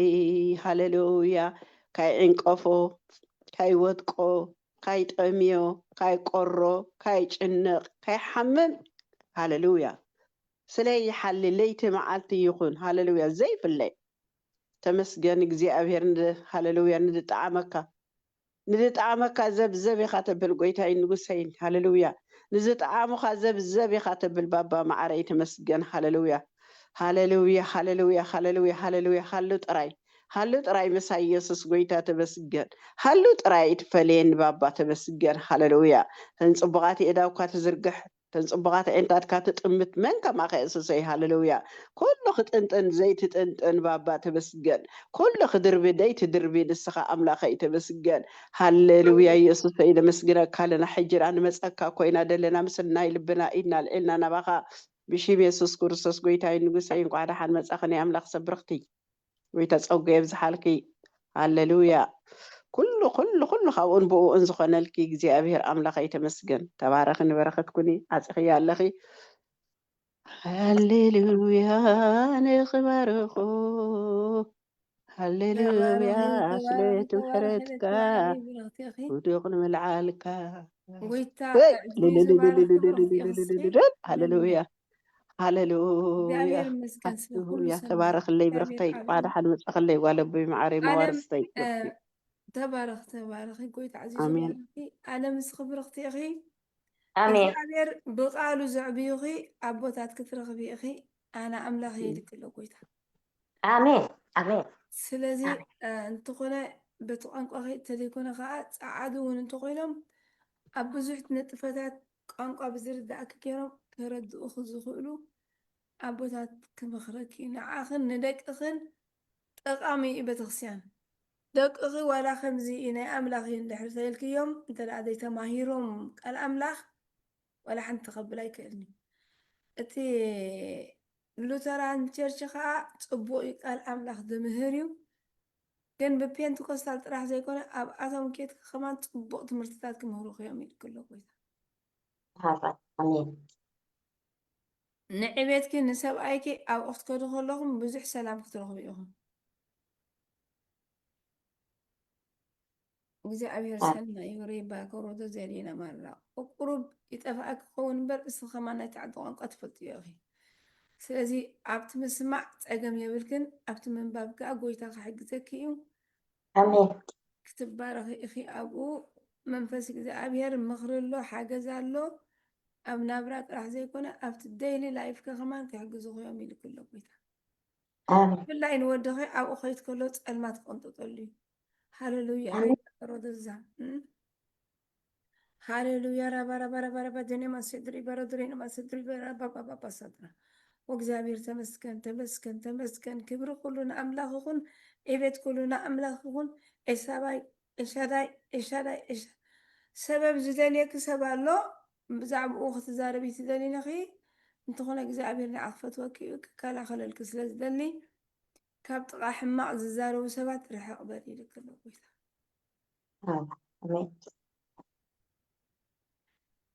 ከምኡ ንስኺ ትፈትውዮም ክትኮን ትኽእል ኢኺ ትፈርሕዮም ክትኮን ትኽእል ኢኺ ኣምላኽ ግን ከይፈራሕኪ እተን ጌጋታት ናይ ሰብ ኣይትሰከም እየን ባዕልኺ ኢሉ ከሎ ጎይታ ጠባሕ ነገሩ ከዓ ካልእ ዝገደደ ከይመፀኪ ኣቐዲምኪ ነቲ ሰብ ኣረዲ እዮም ረባ ዘዘራ وእግዚአብሔር ተመስገን ወእግዚአብሔር ተመስገን ወናይ እስራኤል ቅዱስ ተመስገን ወመድኃኔ ዓለም ተመስገን ፍቅሪ ኢኻ እግዚአብሔር ዓብይ ኢኻ እግዚአብሔር ረባረባ ዴኔ ማሮዶሳ ረባረባ ዴኔ ማሮዶሳ ረባረባ ዴኔ ማሮዶሳ ረባረባ ዴኔ ማሮዶሳ ረባረባ ዴኔ ማሮዶሳ እግዚአብሔር ይባረክ ክብሪ ኩሉ ንኣምላኽ ይኹን ዘንዶ ደበለ ካብ ገዛኺ ካብ ደቅኺ ካብ ዓለት ዝመፀ ኩሉ ወቂዕዮ እየ ሕጂ ቃል ኣሜን ኣምላኽ እናበላዕክ ከዓ ባዕልኺ ትፍወሲ ዘይኮነ እግዚኣብሔር እንዳንበብ ከለኺ ብዙሕ ምርዳእ ክበኪ ኢልክ ኣሎ ብዙሕ ምስትውዓል ኣሜን ዝጠፍኣክ ኣሜን ዘበለ ሰላም ድማ ክወስድ እዩ እግዚኣብሔር መስገን ኣሜን እግዚኣብሔር ሰናይ እዩ እግዚኣብሔር ዓብይ እዩ እግዚኣብሔር ይባረኽ ከጂ ናይ ቃል ኣምላኽ ክንመሃር ኢና ሓፂር ቃል ኣምላኽ ክንመሃር ኢና እግዚኣብሔር ይባረኽ ኣምላኽና ዓብይ እዩ ፊላደልፊያ ኢና ክንመሃር ሎሚ እግዚኣብሔር ካብ ሓደ ስጋዕ 12 ከንብባ ካብ 7 ስጋዕ 12 ከንብባ እየ ፊላደልፊያ ማለት እዩ እግዚኣብሔር ይመስገን ናብ መልኣኽ ማሕበር ፊላደልፊያ ፀሓፍ እቲ ቅዱስ ሓቀኛ መርሕዳዊ ዘለዎ ንሱ ምስ ከፈተ ሓደ እኳ ዘይዓፁ ንሱ ምስ ዓፀወ ሓደ እኳ ዘይከፍት ከምዚ ይብል ኣሎ ንግብርኻ እፈልጦ ኣለኹ ዓቕምኻ ሒደት እዩ ንቓለይ ሓሊኻዮ ንስመይ እውን ኣይከሓትካዮን እኖ ሓደ እኳ ክዓፅዎ ዘይኽእል ክፉት ደቀ ሂበካ ኣለኹ እኖ ካብ እቶም ኣይሁድና ዝብሉ ማሕበር ሰይጣን ግና ከይሕስቡ ኣለዉ እምበር ኣይህሱ ዘይኮኑ እህበካ ኣለኹ እንሆ ንሳቶም ከም ዝመፁን ኣብ ቅድሚ እግርኻ ከም ዝሰግዱን ኣነ ከም ዘፍቀርኩኻን ከም ዝፈልጡ ክገብሮም እየ መቓል ትዕግስተይ ስለ ዝሓለኻዮ ኣነ ድማ ካብታ ነቶም ኣብ ምድሪ ዝነብሩ ክትፍትኖም ናብ ኩሉ ዓለም እትመፅእ ሰዓት ፈተና ከሕልወካ እየ ቀልጢፈ እመፅእ ኣለኹ ሓደ እኳ ኣኽሊልካ ከይዝልፈካ ነቲ ዘለካ ኣጽኒዕካ ሓዞ ነቲ ዝስዕር ኣብታ መቕደስ ኣምላኸይ ዓንዲ ክገብሮዮ ካብ ኣኮቶ ኣይቆፅን እዩ ስም ኣምላኸይን ስም እታ ከተማ ኣምላኸይን ናይታ ካብ ኣምላኽ ካብ ሰማይ እትወርድ ሓደስ የሩሳሌም ነቲ ሓድሽ ሰማይ ክፅሕፈሉ እየ እዝኒ ዘላቶ እቲ መንፈስ ንማሕበራ ዝብለን ዘሎ ይስማዕ ሃሌሉያ ራጋራባ ድና ሓንሳእ ሙዚቃ ቴሌፎን ክርሕቃይ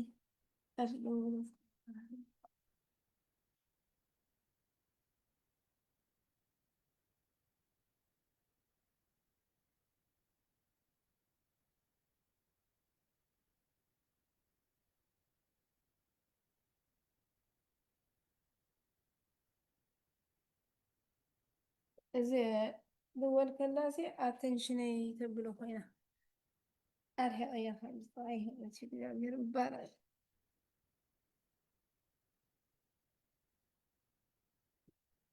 هو ازيا فيلادلفيا خمت كل جزي ابي كم تركب نقول لنا نقرنا فيلادلفيا اب ويست نايت روكي حجي زلو تركب ماونتين Platonia Devil area known as the West Central of Turkey نبر and it was rebuilt by the بإرسكيك تو يعني عب قدامي دحر لدت كريستوس عسى شوعته مس the same for Serdias كم تتمهرنا as إرسكيك نيرو أمزح حالة إمبريال كأني تبريوس بهالكا ريبلد جيرو زيا كتما زيا ناب المثل دوك يا خاني ساو زيادة لا كونكشن على ترافلين نقبريهم كم زيا أجريكلتشر مالت كم نفرطها أنا يحرش إندستري دلوا سأزي كل نفس إشياء ما نركوينا وستنا يحج دولة تركيا تركب ሳውዝ ከኣነ ልደቅ ያላ ከምዚ ዝኣመሰለት ትመስል ኣብቲ መንፈሳዊ ግን ክንመሃር ኢና እቲ መንፈሳዊ ግን ፊላደልፊያ ካብቲ ካብ መልኣኽ ማሕበር ፊላደልፊያ ካብቲ ቅዱስን ሓቀኛን መርሒ ዳዊትን ዘለዎ ንሱ ምስ ከፈተ ሓደ እኳ ዘይዓፁ ምስ ንሱ ዓፀው ሓደ እኳ ዘይከፍት ከምዚ ይብል ኣሎ። እዚ መልእኽቲ ኩሉ ግዜ ከምቲ ጎይታ ዝሃቦ ከምቲ ፅሑፍ ኢና ንኸይድ ካብ ጎይታና የሱስ ክርስቶስ እዩ። ቅዱስ ዝኾነ ሓቀኛ ዝኾነ መርሒ ዳዊት ዘለዎ ንሱ ምስ ከፈተ ሓደ እኳ ዘይዓፁ ንሱ ምስ ዓፀው ሓደ እኳ ዘይከፍት የሱስ ክርስቶስ እዩ። ነዛ ማሕበር እዚኣ ዝዛረባ ዘሎ መን እዩ? ጎይታናን መድሓኒናን እዩ። እሱ እዩ ልብን ኮላሊትን ዝምርምር ዮሃንስ ብራእይ ብዛዕባ የሱስ ክርስቶስ ብዛዕባ ዘን ማሕበራት ብዛዕባ እቲ ዝመፅእ ካብ ምዕራፍ 4 እንዳሕር ከዓ ብዛዕባ እቲ መፃኢ ካብ 4 ስጋዕ 22 ደሎ ከዓ ብዛዕባ ዝመፅእ ራእይ ምምፃት ክርስቶስ ኮይኑ ኣብኡ ዘሎ ብዙሕ ምፅኣታትን ፈተናታትን ማለት መዓት ኣሎ። ስለዚ ብዛዕባኡ ዝዛረብ እዩ መፅሓፍ ቅዱስ። ሕጂ ንፊላደልፊያ ከዓ ጥዒት ምዃና ክፉት ደገ ሂበክ ኣለኹ ዝብላ ዘሎ ጎይታናን መድሓኒናን። ክፉት ደገ ንምንታይ? ክፉት ደገ ናብ ሰማይ ኣብ ናይ ዘለኣለም ሂወት ንምንታይ? ስለዚ ጎይታ የሱስ ነዚኣ ቤተክርስትያን እዚኣ ካብተን 7 ክልተ እንዳሓሻ ደሓና ብምሉእ ከኣነ ዝተዛረበላ ፊላደልፊያ ማለት ስትሬት ኦፕን ደር ኣለኩም ዝበልዎም ማለት እዩ። ስለዚ ኣብ ሰማይ እዚ ክፉት ጎይታ ማዕፀሞን እዩ ጎይታ የሱስ ክርስቶስ እዩ። በቲ ኣፍ ደገ የሱስ እዩ ማለት እዩ ዝሕዝ። ኣፍ ደገ ናይ ሰማይ ዘእትወና ደም የሱስ ክርስቶስ እዩ። ኣብቲ እምነቶም ፀኒዖም ዝተረኽቡ ንግብርኻ እፈልጦ ኣለኹ ዓቕምኻ ሒደት እዩ ንቃለይ ሓሊኻዮ ንስመይ እውን ኣይከሓድከዮን። ስለዚ እንሆ ሓደ እኳ ክዓፅዎ ዘይኽእል ክፉት ደገ ሂበካ። ስለዚ ዓቕሚ ሰብ ድኹም እዩ ግና ቃለይ ሓሊኻዮ ኣለኻ ንስመይ እውን ኣይከሓድካዮን። ስለዚ ብክርስቶስ ዝኣምን ዘበለ ኩሉ ናይ ዘላለም ሂወት ኣሎ። ስለዚ ኣነ ከዓ ክፉት ደገ ሓደ ሰብ ክዓፅዎ ዘይኽእል ርግፅ ዝኾነ ብምልእታ እዛ ቤተክርስትያን ካብ እግዚኣብሔር ክፉት ደገ ልባና ኣምላኽ ዝተዳለወት እቲ ዝስዕር እንታይ እዩ ዝብለና? ፃዕዳ ክዳን ምሳይ ክክደን እዩ። ነቲ ዝስዕር ከዓ ከምኡ ፃዕዳ ክዳውንቲ ክክደን እዩ። ኣነ እውን ንስሙ ኣብ መፅሓፍ ሂወት ክፅሕፎ እየ፣ ኣብቲ ናይ ዘለኣለም ሂወት ዘሎ መፅሓፍ ከዓ ክፅሕፎ ኢሉ።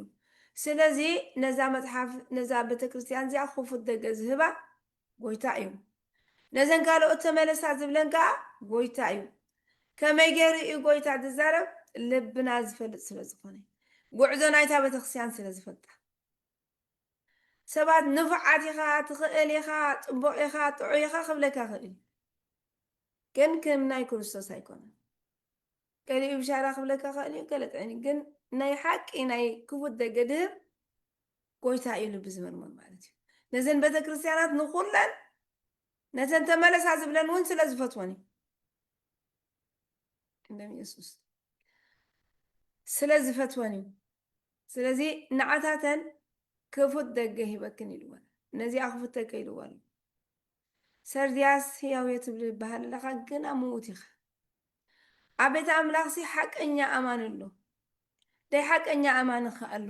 ከም ፍቓድ ኣምላኽ ከዓ ዘይጓዓዝ ኣሎ። ድሕንካስ ኣይተወድአን። ምክንያቱ ነዚአን ቤተክርስትያን እዚኣተን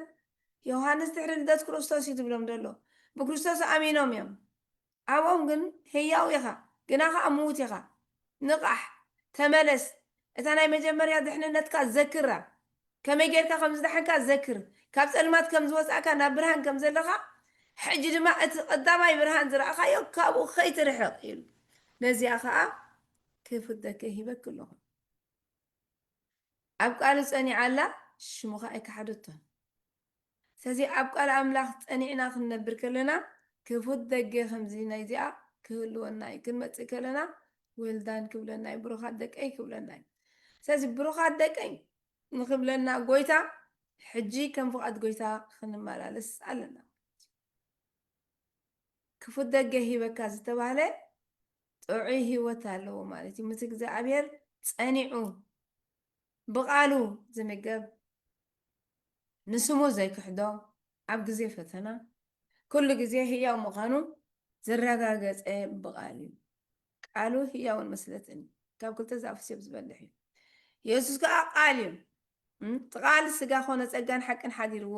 ኣባና ሓደረ። ኣነ መገዲ ሓቅን ህይወትን እዩ ኢልና ጎይታ። ስለዚ ሓቀኛ ዝኾነ ቃል ኣምላኽ ዝበልዕ እዩ። ቃለይ ህያውን መስለጥን እዩ ጎይታ። እዚ ህያው ቃል እዚ ዝበልዕ ሰብ ከዓ ብህይወት እዩ ዝነብር ማለት እዩ። ኣብ ቃል ኣምላኽ ዝፀንዐ ኣብ ቃል ኣምላኽ ዝሓዋውሱ ኣለዎ። ናይ ሓሶት መምሃራን ኣለዉ። ካብኡ ከዓኒ ኣብቲ ቃሉ ፀኒዕካ ዘለኻ ነቲ ቃሉ ዝተኣዚዝካ ዘለኻ ክነብረሉ ዘለኻ ኣሚንካዮ ዘለኻ ኣገዳሲ እዩ። ስለዚ ክፉት ደገ ሂበካ እኖ ካብቶም ኣይሁድና ዝብሉ ማሕበር ሰይጣን ግና ከይሕሱ ኣለዉ እምበር ኣይሁሱ ዘይኮኑ እኖ ኣነ እህበካ ኣለኹ እንሆ ንሳቶም ከም ዝመፁ ኣብ ቅድሚ እግርኻ ከም ዝሰግዱ ኣነ ከም ዘፍቀርኩኻ ከም ዝፈልጡ ክገብሮም እየ ኢሉሉ። እዚኦም ኣይሁድ እዮም ብስጋ ግና ኸ ኣይሁድ ዘይኮኑ ማሕበር ሸይጣን እዮም ኢሉ ሓሶት ኣለዎም ማለት እዩ። ኣብ ልቦም ቁኑዓት ናይ ኣምላኽ ኣይኮኑን ማለት እዩ። እንተኾነ እግዚኣብሔር ክመልሶም እዩ። እዚ ዘይምእማኖም ንመን እዩ? ንክርስቶስ እዩ። ግና ዕድል ኣለዎም ኢሉ ኣሎ ማለት እዩ። እኖ ካብቶም ኣይሁድና ዝብሉ ግና ማሕበር ሸይጣን እዮም ግና ከይሕሱ ኣለዉ ዳ እምበር ኣይሁስ ይኮኑ። ፅሩይ ናይ ኣይሁድነት ባህርያስ የብሎም። ብሓሶት እዮም ኣይሁድ ንብላ ኣለዉ። ብሓሶት እዩ ክርስቲያን እየ ዝብል ዘሎ ማለት እዩ። ሓሳዊ ክርስቲያን እንድሕር ሃልዩ ቁኑዕ እንድሕር ዘይሃልዩ ተመለስ እዩ ዝብሎ ዘሎ። ግና እንታይ ኢሉ ንክርስቶስ እዩ ትቕሕድና ኩሉ ግዜ ንሕና ኣብ ቤተክርስትያን ክንከይድ ከለና ነታ ቤተክርስትያን ነቲ መራሒ ገለመለ ኣይኮነን። ነዚ ቃል ኣምላኽ እዩ እቲ ዝመሃረናዮ ክንነብረሉ ከለና እዩ። ስለዚ ሓሰውቲ ኮይንና ከይንርከብሲ ሓቀኛ ዝኾነ ቃል ሒዙሎ ቃለይ ሒዘ ንስመይ ይኩን ኣይካሓትካዮን ሓቀኛ ቃል ኣምላኽ ተዳኣ በሊዕካ ኣብ ሓሶት የለኻን ማለት እዩ። እዚኦም ሕጂ ንክርስቶስ ኣይተቐበልዎን ብኣፎም ኣይሁድና ይብሉ ኣለዉ ግና ማሕበር ሰይጣን እዮም። ስለዚ ኣብኡ ሻራ ጉላላ እንድሕር ሃልዩሲ ከም ንብረት ዝዓለም ዘቐድ ትነብሩ ኣለኹም ኣለና ከምቲ ሕጂ እቲ ኣብ ኣየር ዝመላሰሱ በቲ ናይ ሸይጣን መድሒ ዝኸዱ ኣብ ኤፌሶን ከምኡ ኢሉና ኣሎ ማለት ሓሶት ዘበለ ሓቂ ዘይኮነ እምነት እዩ። ግን ኣንሶም ኢሉ ኣሎ ብዚ ዘይኮኑ ኣይሁሲ ኣይኮኑን እህበካ ኣለኹ እኖ ንሳቶም ከም ዝመፁ ኣብ ቅድሚ እግርኻ ከም ዝሰግዱ ኣነ ከም ዘፍቀርኩኻ ከም ዝፈልጡ ክገብሮም የሊ። ኣብ ቅድሚ ክርስቶስ ማለት እዩ። ኣብ ምፅዓቱ ግና ክምለሱ እዮም። ጎይታ ሓሳዊ ክምለስ ይቕበሎ ይፈልጥ ስለ ዝኾነ ብኣይሁድነቱ እንተይኮነስ በቲ እምነቱ ናብ ኣምላኽ ክምለስ ማለት እዩ። ናብ ክርስቶስ ኣብ ክርስቶስ ክምለሱ እዮም። ዝኽሕዶ ዘሎ ዝሕሱ ተሎ ንመን እዩ? ኣብ ቅድሚ ኣምላኽ እዩ ዝሕሱ። ንሃነንያ እንታይ ኢልዎ ጴጥሮስ ንስኻሲ ንኣምላኽን ንመንፈስ ቅዱስን ትሕሱ ኣለኻ ኣብ ቅድሚ ኣምላኽ ሓሲኻ ኣለኻ ኢልዎ። ስለዚ እግዚኣብሔር ኣብ ቅድሚኡ ፅቡቕ ነገር ኣሎ። ኣብ ማእከሎም ግን ኣይሁድ ኢና ዝብሉ ኣለዉ ኣነ ዝፈልጦም እዩ። እሳቶም ከዓ ክምለሱ እዮም ናብ ጎይታ ክምለሱ እዮም። ኣነ ከም ዘፍቀርኩኻ እውን ከም ዝፈልጡ ክገብሮም እዮም። ስለዚ እግዚኣብሔር ከም ዘፍቀርኩኻ ክብል ከሎ ንክርስቶስ ከም ዘፍቀርኩ ኣቦን ወዲ የፍቅሮ እዩ። እታ ማሕበር ከዓ ክትምለስ እያ ብሓቂ ህያው ኣምላኽ ምዃንካ ክፈልጡ እዮም። ኣብዚ ሰዓት ግን ኣለው ኣይሁድ ኢና ዝብሉ ግብሪ ኣይሁድ ዘይሓዙ ኣለዉ ክርስቲያናት ኢና ዝብሉ ግብሪ ክርስትና ባህርያት ክርስትና ዘይሓዙ እዩ ዝብለና ዘሎ እሞ ስለዚ ተዛሉና ክንከውን ብምሉእ ልብና ንኣምላኽ ሓቀኛታት ክንከውን ቃልካ ሓቂ እሞ በቲ ሓቂ ቀድሶም ኣነ መገዲ ሓቅን ህይወትን እየ ብዘይባኣይካ ሓደ እኳ ናብ ኣቦ ዝኣቱ የለን ስለዚ ንኣምላኽ ክንሽቅጦ ይንኽእልን ኢና እነታልላ ዘለና ከም ፍቓድ እንድሕር ዘይነበርና ንነብስና ኢና ንዕሽና ዘለና ንክስቶ ክንመስል ተልና ኣይኮናን ከም ክስቶ ከምዚኣ መፅሓፍ ቅዱስ ትመስላ ነዛ ኣምላኽ ክንመስል ሐዋርያ ጳውሎስ ከምቲ ኣነ ንክርስቶስ ዝመስሎ ዘለኹ እስኻትኩም ከዓ ንዓይ ምሰሉ ኢሉና ኣሎ ንክርስቶስ ክንመስል ኢና ተፀዊዕና ዘለና ብቃሉ ማለት እዩ እግዚአብሔር ይመስገን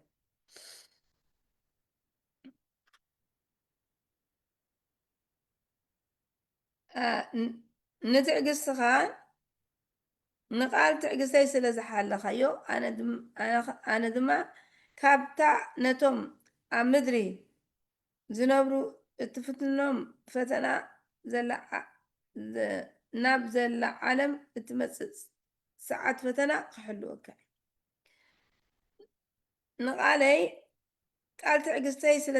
ዝሓለኻዮ ግና ኣነ ከዓ ካብ ምንታይ ክመፀካ እየ ካብታ ፈተና ካብታ ናብ ዘለዓለም ሂወት ዘይትእቱ ፈተና ዓባይ ፈተና ክሕልወካ እዩ ማለት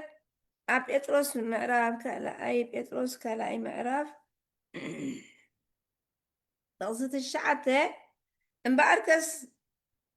እምበኣርከ ጎይታ ነቶም ፈራህቲ እግዚኣብሔር ካብ ፈተና ከውፅኦም እዩ ትዕግስተይ ኣለካ ኢሉ ካብታ ብርትዕቲ ፈተና ከውፅኣካ ኢሉ ነቶም ፈራህቲ እግዚኣብሔር ከውፅኦም እየ ኢሉ ኣሎ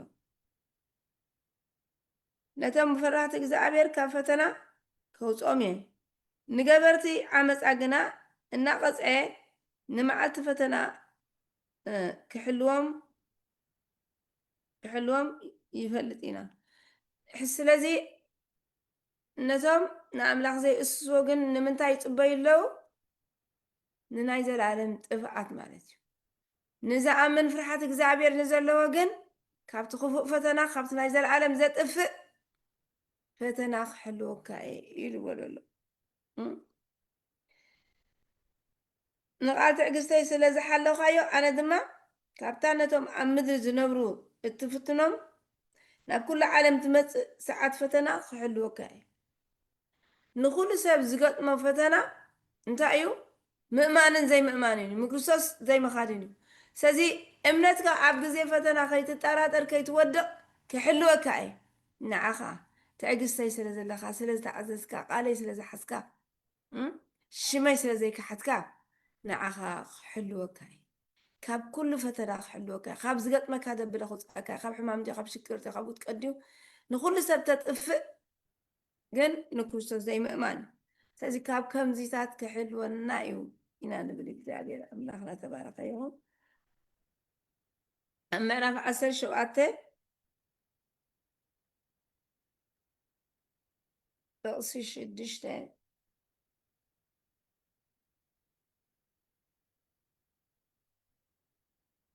ዮሃንስ ምዕራፍ 17:6 እንታይ ይብሉ ነዞም ካብ ዓለም ዝሃብካኒ ሰባት ስምካ ገለፅክሎም ናትካ ነበሩ ንኣይ ሂብካኒ ቃልካ እውን ሓለዉ ስለዚ ቃል ኣምላኽ ክንሕሉ ኣለዎ እዚኦም ካብ ዓለም ነዞም ካብ ዓለም ዝሃብካኒ ኢሉ ነዞም ካብ ዓለም ዝሃብካኒ ሰባት ስምካ ገለፅክሎም ናትካ ነበሩ ንኣይ ሂብካኒ ቃልካ ከዓ ሓለዉ ስለዚ ቃል ኣምላኽ ዝሕሉ ዘበለ እንታይ እዩ ካብታ ፈተና ናብ ጥፋእ ትፈውፅእ ፈተና ይሕሎ ማለት እዩ እግዚኣብሔር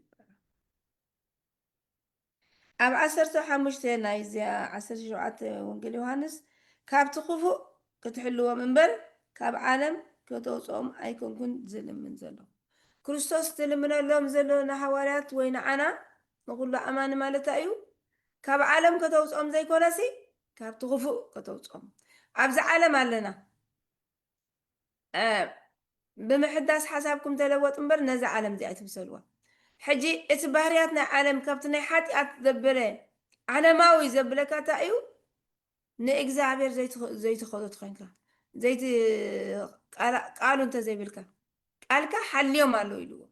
እዚኦም ዝሃብካኒ ኣብ ዓለም ዝነበሩ ናባኻ ዝሃብካኒ ቃልካ ገለጽ ኩሎም እሳቶም ከዓ ቃልካ ሓዙ ስለዚ ቃሉ ማለት ኣብ ክርስቶስ ተጸቅዑ ቃሉ ዝኣመኑ ብቃሉ ከዓ ዝኸዱ ማለት እዩ ስለዚ እዚኦም ከዓ ካብ ዓለም ይወፁ ናይ ዓለማውነት ባህርያት ዘይብሉ ጽባሕ ነገሩ ከዓ ክፉት ኣብ ደገ ኣለዎ ማለት እዩ ጎይታ ሓንጎፋይ ኢሉ ዝቕበሎ ማለት እዩ ኣብ ዓለም ምንባርካ ግዴታ እዩ ስጋዕቲ መዓልትኻ ዝወስደካ ኣብዚ ዓለም ከለኻ ግን ዓለማውነት ዝኾነ ባህርያት ክህልወካ ይብሉን ሓጢኣት ዘበለ ክሕልወካ ማለት ካብ ኣምላኽ ዘውፅኣካ ቃሉ ዘይትሕሉ ሰብሲ ክትከውን ኣለኻ እንታይ እዩ ዝብል ጎይታይ ዝብሉኒ ኩላቶም ኣይክዝሕሉን እዮም ኢልና እንታይ ዳ ገበርቲ ቃል ኩኑ ሰማዕቲ ቃል ጥራይ ትኹኑ ገበርቲ ቃል ኩኑ ኢልና ነቲ ቃልካ ሓልዮሞ ኢልዎም ስለዚ ንቃሉ ዝሕሉ ፍቓዱ ዝሕሉ ሰብ ተዳለወ ይኸውን ምጽኣት ጎይታ ቀረባ እዩ ኩሉ ግዜ ቀረባ እዩ ጎይታ ክመጽእ ይብርክጽ እንተዘይመጸ ከዓ ንሕና ክንከይድ ኢና እንታይ ኢልዎ ነዚ ሰርድያስ ከም ሰረቐ ክመጸካ በየነይቲ ሰዓት ከም ዝመጸካ ኣይትፈልጥን ኢኻ በየነይቲ ሰዓት ከም ዝመጸካ ኣይትፈልጥን ኢኻ ኢልዎ ደቂስካ ከለኻ ብለይቲ ክመጸካ እየ ተይደለኻ ወላ ቀትሪ ክኸውን ይኽእል እዩ ሞት ክትመጽእ ከላ ግን ዝፈልጥ ኣለን ከም ንመውት ንፈልጥ ኢና ኣየንተን ሰዓት ከም ትውሰድ ኣይትፈልጥን ኢኻ ተዳለወ ልቢ ኢኻ ኣለኻ ኩሉ ግዜ ተነሲዕካ ሓቂ እንዳደልኻ ፍትሒ እንዳደልኻ ንበር ማለት እዩ ካብ ዓመፅ ካብ ሻራ ካብ ኩሉ ተንኮል ወፂእካ በቃ ልብኻ ንኣምላኽ ተዳለወ ክኸውን ስለ ሰብካ ከዓ ትግደስ ሰብ ክኸውን ስለ ሓቂ ከዓ ትቀውም ሰብ ክኸውን ኣብቲ ዘድልየካ ጥራሕ ኣይኮንካ ንኣምላኽ ትደልዮ ኩሉ ግዜ ንኣምላኽ ከተመስግኖ ኣለካ ተሓሚምካ ትደልዮ ትኸውን ተጸጊምካ ትደልዮ ትኸውን ንሰብ ከዓ ከምኡ ሓደ ግዜ ሰባት ከዓ ኣብቲ ዘድልዮም ጥራሕ ዝደልዩኻ ኣለዉ ኣብቲ ትደልዮኻ ከዓ ክትርከበሎም ኣለካ ንብፅዓይካ ከም ነብስኻ ረኣዮ ኢልና ሕጊ ከምኡ ዶ ይኮነኒ ንኣምላኽ ካሲ ብምሉእ ልብኻ ብምሉእ ነብስኻ ብኩሉ ሓይልኻ ኣፍቅሮ ካልኣይ ተኸተያ ከምቲ ንዓኻ ክግበረልካ ዝደልስ ንብፅዓይካ ከዓ ከምኡ ግበረሉ እዩ ዝብለና ስለዚ እዚ ክንገብር እዩ ዝደልየና እግዚኣብሔር ሰናይ ሕልና ክህልወና እግዚኣብሔር ዝደሊ ንትፈትዎ እኳ ካብ ዘይብልካ ትገብረሉ ትኽእል ኢኻ ዋላ ተዘይብልካስ ክትገብረሉ ትደሊ ኢኻ ዋላ ተለቂሕካ ትገብረሉ ንኩሉ ሰብ ከዓ ሰናይ ክንገብር ተፀዊዕና ኣለና ንኩሉ ሰብ ኢና ሰናይ ክንገብር ብፍላይ ነቶም ሽጉራት ተገይርና እግዚኣብሔር ይሕግዘና ነቲ ትገብረልካ እንተገበርካ ዓስቢ የብሉን ኢልና ምሽ ነቶም ድኻታት ግና ፀዊዕካ ተብሊዕካ ነቶም ዘይህቡኻ ተገይርካ ግን ዓስብለካ ሕነኦም ዘይፈትዩ ሰባት ክትህብ ሰናይ ስለዚ እግዚኣብሔር ንዓና ፍቕሪ እዩ ዘመተ ኣይንወስድ ኢና ንዓና እግዚኣብሔር ንዓና ዝብለና ብፍቕሪ ንበሩ ኣብ ነሕድሕድኩም ከዓ ተለዋዋህ ትኾኑ ኢሉና መገዲ ሓቂ ሓዙ ኢሉና ኣነ መገዲ ሓቅን ህይወትን ኢሉና ጎይታ በቃ ሓቀኛታት ንምዃን ማለት እዩ ኣነ መንታ ሓቂ መጻእኩ ኢሉ ጎይታ ሓቂ ክንታይ ኢልዎ ጲላጦስ ምእንቲ ዝየ መፅአ ኢሉ እዚ ዓብ ኣምላኽ ብዙሕ ከፍ ኢሉልና እዩ ብዙሕ ክግለጽ ዘይክእል ምሕረት ገይሩልና እዩ ንዓና ከዝሕን መስቀል ተዓጊሱ ምስ ኩሉ ሓይሉ ምስ ኩሉ ፍልጠቱ እንዳፈለጠ መስቀል ተዓዚዙ መን እዩ ብዛ ገዛ ዝጸንሕ ሰብ በሊዕ ፖሊስ ክመጽእ እንድሕር ኢልካ እንድሕር ገለ መዓት መጽእ ኣሎ መን እዩ ክርስቶስ ግን ተሰዓት ኣኺላ እናበለ ዝተሰቐለልና ንዓና ክንድሕን እኳ እዩ ስኮ ጻድቕ እዩ ስለዚ ኣብታ እምነትና ቀጥ ኣቢልና ንሓዛ ኣብቲ ሓቂ ነጽናዕ ክርስቶስ እዩ ሓቂ ንዝበደሉኻ ምሕረት ምግባር ኣይትተሃከ ንዓኻ እዩ ዝሕግሸካ ሰላም እዩ ዝኾነልካ በረኸት እዩ ዝኾነልካ ንዘፍቅሩና ክነፍቅር ጽቡቕ እዩ ንዕኦም እውን ተጠንቂቕና ክንሕዘሎም ጽቡቕ እዩ ግና ኣብታ ኩሉ ግዜ ፈተና ደላ ከዓ بزح نبلع نستي نحقوس نتأنح حدا نجر مسترخبة جن بزح كستاي يقون مالتي of course جن محرة مقبار مالتي أفتي انتاي لنا أفتي كستايكم سي مس كستايكم سي أي تحضري لنا رايتو ويسي نسحة ما حيتا ما حير الناس اللي زغنا خن محرة قويتا انت أنا قبل أم مسك الميتي نقول لحاتياتنا مرقمنا أم مسك أشجير ويل قنانا حد ناخذ فقر تأزازي قنا محرز كنقبر تأزازي زي عبير بارخ كبر كلنا عم داخلهم كتيفة أما تسألخو حدقوا أغليلك غيزل دفكا نتزلك أصنعك حزو حدقوا كتيفة خمتسي كم زازب الكوا من تا ويكروستوس حجة خمتسألنا إنو زو مابز مدر زلنا ويكا تبقى لنا معلتها على بالي كتيفة أما تسألخو حدقوا أغليلك غيزل دفكا نتزلك أصنعك حزو كل جزء أخليل علينا أبتي إمنتنا تنعنا أنت داحجنا نسا أزلهنا إمنتنا أتنعنا خنحزا خلنا أخليل علينا نفس وكف أخليل حدار له أخليلنا يكل أخليلنا أقل كلث كل شيء أخليلات له عوت له مالتي أتنعنا جن كنحزا لنا لو من تمال النزل عالم هي وزخونك زعبير عبت زلنا أيو كريستوس كنتنا بفقري بسلام كنبر أبقالو إنا بلعنا خاء حيلي كبنا إجزابير سنايو مالت بقال أملاخ مسرت كلنا دحناينا مش دحناينا قنا قويتاتا إلنا نتز سعري زبلنا نتز سعري على خدان كوباي زي سعر كألو مالت عبسر دياس كأني كندا يلو حيدة تعلو كده نم زي سيو حيدة تعلو نصحت حيدة تعلو بدمو زدحانو سردياس كلها عايز أدقتن بزحات كمان سي ودي أمالو خمت زار أربع حيدة تعلو خاطر داتا بايلوس تبزحو خاص تخيبو مالو كل جزء عتنيك حزة أمنت كايد بالمس كريستوس دلنا زمدنا بفقري زاز أملاخ قالوا خنحز مالتي قال كاس حيزو مالو يلون كابز عالم كتوصم زي كونس كابتي حاتيات كتوصم كابتي مكرا كتوصم كابتي خفو كتوصم كابتي أكوي كتوصم إلينا سزي دسانا خلنا نجر كيهلو عالم تقباريتي أقول حتى عزامي سزي بقى أخي نتقبر أتقبيانا أمنتنا نكالسل أمن حد حدنا سلام تتححزه هيوت كلنا ناخذ تخمسة رأس ساعات كي تمتقنا إنا نبر سازي انت دقا دايلي لايفنا غيرنا يوم كريستوس من بركة دبلت أما دحاشنا أنا قومي ما عاد فتنا ينفلطانينا نغد الله ما عاد ينفلطانينا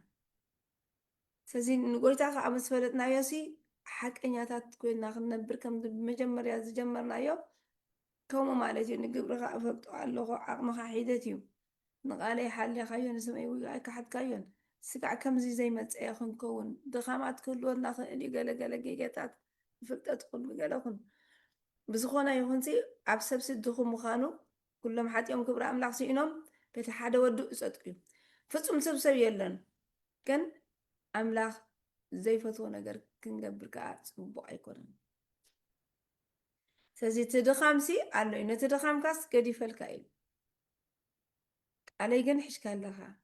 نكرستوس كن دم حد على أملاق تحسك نكرستوس حسك لها مالتي ولا قويت تايلوم زم كاب عالم ذهب كاني قالك جلس كلهم قالك حيزو مالو كاب عالم كتحلوهم كاب تخفو كتحلوهم سلازي كاب تخفو كنحلوهم أقدس زي أبهر السنايو مالت أملاحنا عابنا قد زقبريو إذن أستاذ أي بلكون عندي قالينا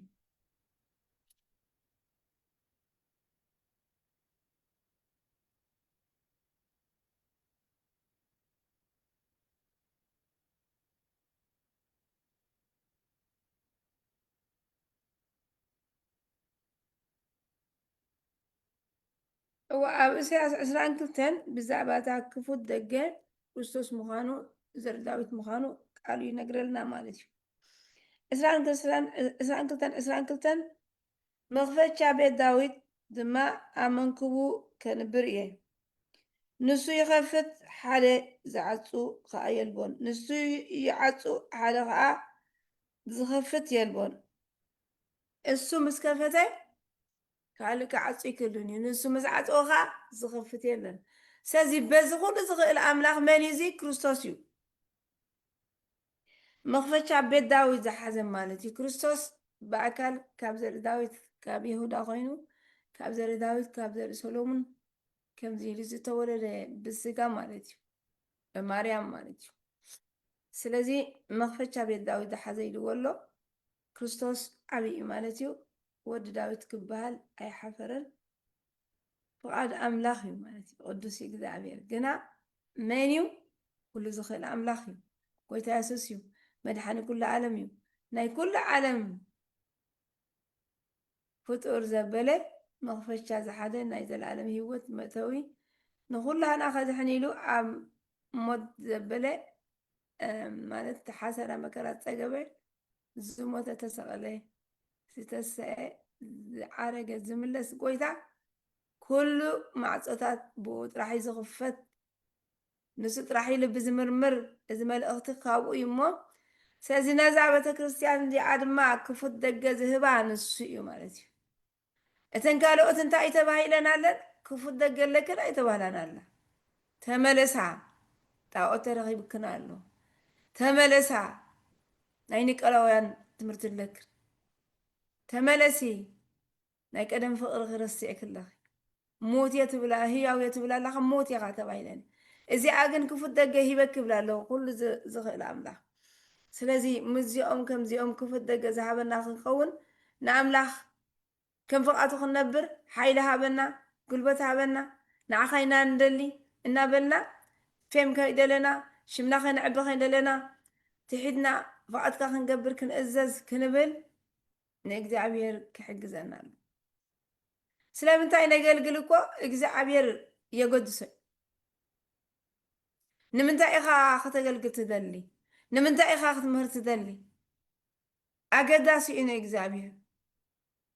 ኣብ ቅድሚ እግዚኣብሔር ሲ ንዕኡ ጥራሕ ገስኪስካ ክትመፅእ ከለኻ እዩ እቲ ሓላፍነት ዝመፅእ እቲ ልዕሊ ኩልኩም እንታይ ኢልዎም ነቲኦም ደቂ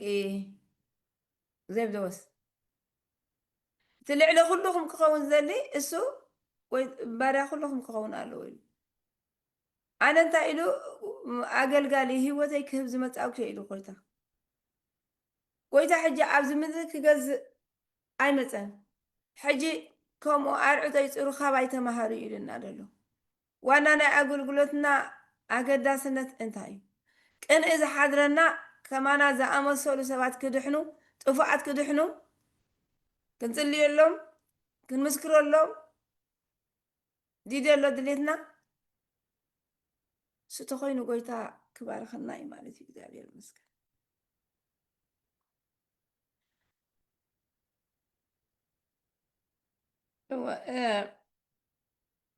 ኣብ ክፉት ደገ ሂበካ ኣለኹ ኢልዎ ኣሎ ማለት ንዓቕምኻ ግብርኻ እፈልጦ ኣለኹ ቃለይ ሓሊኻዮ ኣለኻ ንስመይ እውን ኣይከሓድካዮን ክፉት ደገ ሂበካ ኣለኹ ኢልዎ ኣብዚ ምዕራፍ ግብረ ሃዋርያት 14:27 ናብኣ ምስ በፅሑ ንማሕበር ኣኪቦም ኣምላኽ ዝገበረሎም ኩሉ ነህዛብ ከዓ ደገ እምነት ከም ዝኸፈተሎም ኣዘንተብሎም ማለት ሃዋርያ ጳውሎስ ኣብዚ ኣገልጊሉ ደገ ከፊትሎም ነይሩ ናብ ኣህዛብ ከም ደገ እምነት ከም እተኸፍተሎም ኣዘንተብሎም ምክንያቱ ኣብቲ ልዕሊኡ ኩሉ ክነብበ ይንኽእል ኢና ኣብዘን ከተማታት ከይዱ ኣገልጊሉ ሽማግሌታት ገይሩ ንኣምላኽ ፀልዩ ናብቲ ኩሉ ዝኽእል ኣምላኽ ኣማዕቂብዎን እዩ ንኣብነት ኣብ መማሕበራት ሽማግሌታት ምስ ሓርየሎም ድማ ብፆምን ፀሎትን ናብቲ ብኡ ዝኣመኑ ጎይታ ኣማዕቀቦም اسكي أما عقبهم يلنا نزخنا سب بسألت إنا أنا بأملاخ نقربو تدعكل تمرتيبو أو نأملاخ قدفهم اسمو سقم يلون كل جزي أملاخ يزلو نأملاخ أماك إبونا إنا كلنا ننبسنا اسو نأملاخ أبزغد أملاخ كحلو يزدلي قنا أبو مساعتهم سنة زينبر أبو إيش مأقلتات كيرو خفت دقة وهيبو إذا كل عبد دقتات كم زنبرو خفتنا أملاخنا أقول قلت كأ أبو أنت أوكي تبالي شو أزنت هو اللوم يبلنا مالتي እግዚአብሔር ይባላል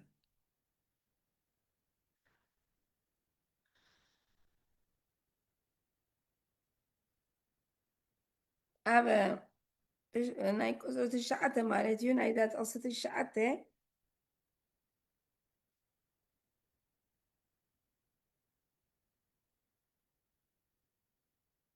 إنه خابتم أهلنا زبلو قنا ما خا محبر سيطان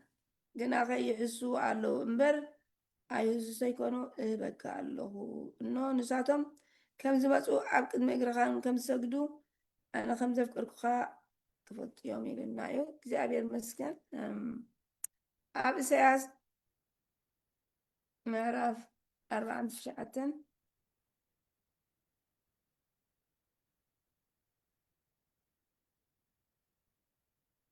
أصل 23 ማለት እዩ እግዚአብሔር ይባረክ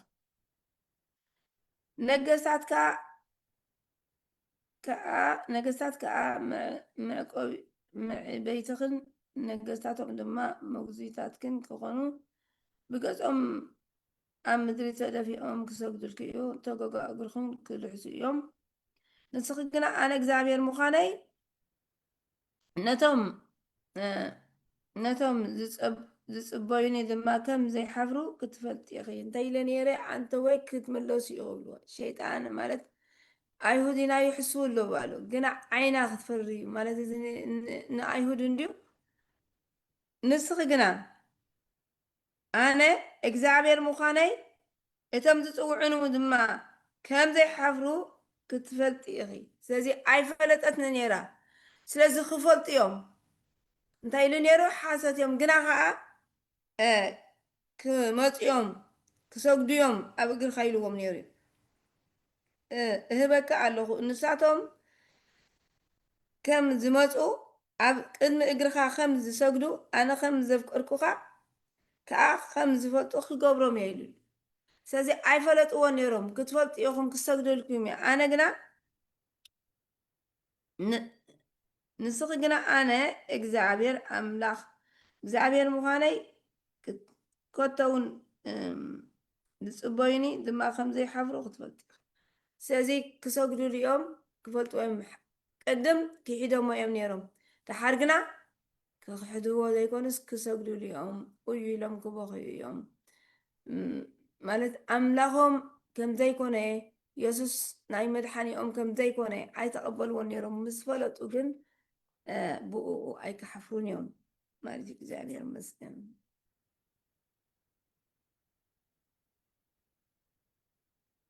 45 ኢሳያስ 14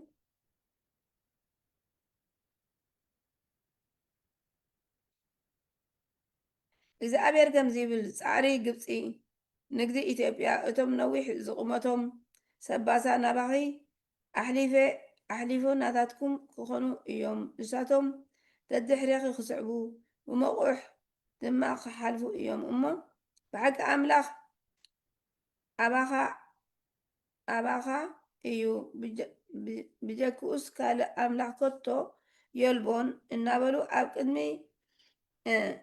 ክሰግዱን ክልምኑኻን እዮም ሕጂ ካልእት ረፍሲ እዞም ዓለማውያን በቲ ግዜቲ እዚ ክፀሓፍ ከሎ ቀደም እዩ ማለት እዩ ሕጂ ኩሉ ኣሕዛብ እንዲ ናብ ጎይታ ተመሊሱ ዘሎ እግዚኣብሔር ከምዚ ይብል ፃዕሪ ግብፂ ነገስታት ኩላቶም ክግዝኡኻ እዮም ኢሎም ንመን እዮም ክግዝኡ ንኣምላኽ ንጎይታ ሰራዊት ክፈልጡ እዮም ኢትዮጵያ ንግዲ ኢትዮጵያ እቶም ነዋሕቲ ዝቕመቶም ሰባን ከዓ ናባኻ ኣሕሊፉ ናትካ እውን ክኾኑ ክህቦም እዩ ኩሉ ግዜ ናብ ኣምላኽ ክምለሱ እዮም ኣሕዛብ ከይተረቡ ስለዚ ናብቲ እግዚኣብሔር ንስኻትኩም ኣብቲ ትከድዎ ዘለኹም ትክክል ኣይኮነን እዚኣቶም ግን ክመፅኦም ኣብቲ ቀዳማይ እንታይ ኢሉና ነይሩ ነገስታት ምድሪ ሞግዚታትካ ክኾኑ እየን ነገስታትካ ኣንስትኻ እውን ክሕቆፋ እየን ብክብሪ ክመፅአን ከምኡ ከዓ ገይሩ እዩ እግዚኣብሔር ካብ ኢራቅ ክምለሱ ካብ ባቢሎን ክምለሱ ከለዉ በዓል ቂሮስ ብክብሪ ኩሉ ንብራቶም ገይሩ ቤተክርስትያን ኣስሪሑ ይመልሽዎም እግዚኣብሔር ስለዚ ጎይታ የሱስ የኽብር እዩ ምስ ተመለስካ ከም ፍቓዱ ተቢሉ ምስ ኣበዩ ምእዛዝ ምስ ኣበዩ ከዓ ተሰጊጎም ነይሮም ምስ ተመለስካ ከዓ ኩሉ ግዜ ክፉት ደገ ኣለዎ እግዚኣብሔር ዳዓና ማለት እዩ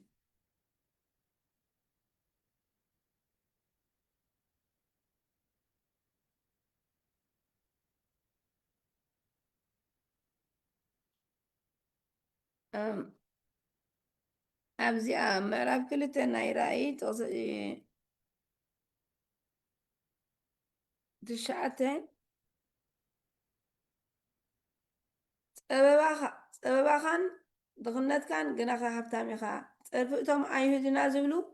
ግናኸ ማሕበር ሰይጣን እዮም እምበር ኣይሁድ ዘይኮኑ እፈልጥ ኣለኹ ኢሉ ደሰይ ማለት እዩ እዚኦም ኣይሁድና ዝብሉ ግናኸ ማሕበር ሰይጣን እዮም ብኦምዚ ከም ተሳቂኻ እፈልጥ ኣለኹ ኢልዎ ፀበባኻ ድኽነትካን ከዓ እፈልጥ ኣለኹ ማለት ማተርያል ድኽነት ነይርዎም ሰሚርና ግናኻ መንፈሳዊ ሂወቶም ሃብታማት እዮም ፀርፊ እቶም ኣይሂን ኢና ንብሉ ንሳቶም ሕጂ እኮ ብኣምላኾም ተመኪሖም እዮም እኳ ዝኣስርዎም ዘለዉ ከምዚ ናይ ሃዋርያ ጳውሎስ ማለት እዩ ተሸግርዎም ዘለዉ እዚኦም 10 መዓልቲ እስር ቤት ክተኣትዎም ተባሂሎም ዘለዉ ስለዚ ኣይሁድ ኢና ኢሎም ናይ ኣምላኽ ኢና ኢሎም ምእንተ ኣምላኽ ኢሎም እዮም ዘሳድዱ ዘለዉ ግና ከዓ ኣይኮኑን ከም ዝተሸገርኩም ከም ፀበኩም እፈልጥ እየ ብቶም ደቂ ዓድኹም ማለት እዩ ግና ከዓ እሳቶም ንኣምላኽ ሃይማኖትካ ክትቅይር ከለኻ ሃይማኖት እንዲ ዝቁፀር እምነትካ ብክርስቶስ ጥራሕ ክትውስን ከለኻ ዝመፀካ ነገር ኣሎ ቃል ኣምላኽ ኣይተለወጠን ካብ መጀመርያ ማለት እዩ እንታይ ደኣ እዩ ምድሓን ብክርስቶስ ጥራሕ እዩ ተባሂሉ ዘሎ ስለዚ ዓይኑ ዝበርሀ ካልእ ሕዋስ ዘለዎ ዘበለ እናገደፈ ምስ ክርስቶስ ጥራሕ መድሓን ኢሉ ንክርስቶስ ጥራሕ ዝሰግድ ንክርስቶስ ጥራሕ ዝኣምን እሱ ጥራሕ መድሓኒ ዓለም እሱ ጥራሕ እዩ ኣብ መስቀል ተሸንከረለይ ኢሉ ዝኣምን ህዝቢ በቲ ደቂ ዓዱ በቶም ኣይሁድ በቶም ሊቃውንቲ ካህናት ይስጎቕ ይእሰር የብል ማለት እዩ ከምኡ ከዓ ዓበይቲ ብደረጆም ዝገብርዎ ነገር ኣለዉ ብሰሪ ሃይማኖት ቃሉ ገዲፎም በቲ ልምዶም ዝኸዱ ሰባት ነቶም በቲ ቃል ዝኸዱ ከዓ የሸግርዎም እዮም ንኣብነት ቋንቋታት ምዝራብ ቃል ኣምላኽ ኣይሕፍርን ብዙሓት ቤተ ክርስቲያናት ግን ተስዕን እየን ደፊረን በቃ ግርም እዩ ዝብል ጎይታ የሱስ ዝኣመነ እንተጠመቐን ክትሕን እዩ ነቲ ዝኣመነ ከዓ እዚ ክስዕበዩ ኣጋንንቲ ክተውፅኡ ሓድሽ ቋንቋ ክትዛረቡ እዮም ሃዋርያት ከዓ ሓይሊ ክትቅበሉ ኢኹም ሓይሊ ከይተቐበልኩም ካብ ኢየሩሳሌም ከይትወፁ ተባሂሎም እዮም እዚ መፅሓፍ እዚ ሒዞም ከለዉ እዮም ዝማጎቱ ዘለዉ እናንበብዎ ከለዉ እዮም ምንባብ እንታይ እዩ ፍልጠት ይነፍዕ እዩ ቃሉ ግና ይሃንፅ እዩ መንፈስ ግና ይሃንፅ እዩ ስለዚ ብመንፈስ ቅዱስ ዝመፅኦ ከዓ እግዚኣብሔር ኣይደልዩ ስለዚ እቶም ሃዋርያት ኣብቲ በዓል ሓምሳ ይበዓል እኳ እቲ በዓል ሓምሳ እቲ በዓል ሓምሳ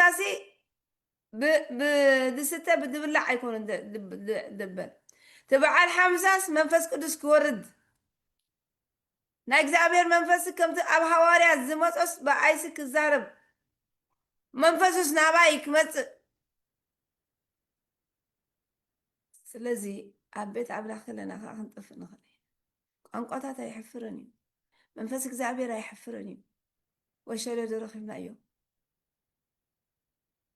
እግዚኣብሔር መንፈስ እዩ ተዘምልኽዎ ብሓቅን ብመንፈስን የምልኽዎ ሳልሳይ ኣካል ናይ ኢተርኒቲ እዩ ናይ ስላሴ እዩ እግዚኣብሔር ብኡ ፈትዩ ኣሎ ክባርኸና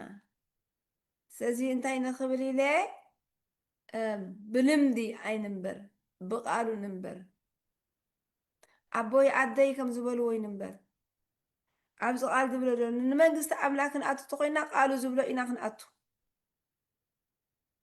نهزبنا ندينا نبونا خن أزازينا جن عبز غولا زي تردعنا نمبر نسماي زيت هو نعمل جزتات كن قد فوق يقدرنا يقبلنا مغنياتو قويتا تايلنا نعي مسولو ما يتلكم يا أنا حتى أتكم قد يفلكم يا بسرك بعال دبله بما ملأخت دعتن دبله بزي عيتم تقيلو قويتا حق إنيايو قويتا عبس غاز لبسه منفسي كفسس يزبله يسوس هياو ينسو هياو يجزع عبير بتقالو تراحينا نرخبو على كا خيكون الناقن مصحف قدوس ننبب بعلنا كسد أخم زنجي دبله كسد أخم زنجي دبله هو عكا خيليو هادي كان مصحف قدوس ننبب تخستو دبله عبير له الكحتتو تزيب بخستو ديكورا زي مصحف قدوس زي تشيبياخ واقع غزينا نهيوت تخوننا أنا نايزل العالم مجدي زلوا أن نزيعة نبلعيا عبزي أزلوا حق إتات نحاز مالتي عبزا مصحف قدوس دولو مالتي الذي እግዚአብሔር سنايون أنا እግዚአብሔር يبارك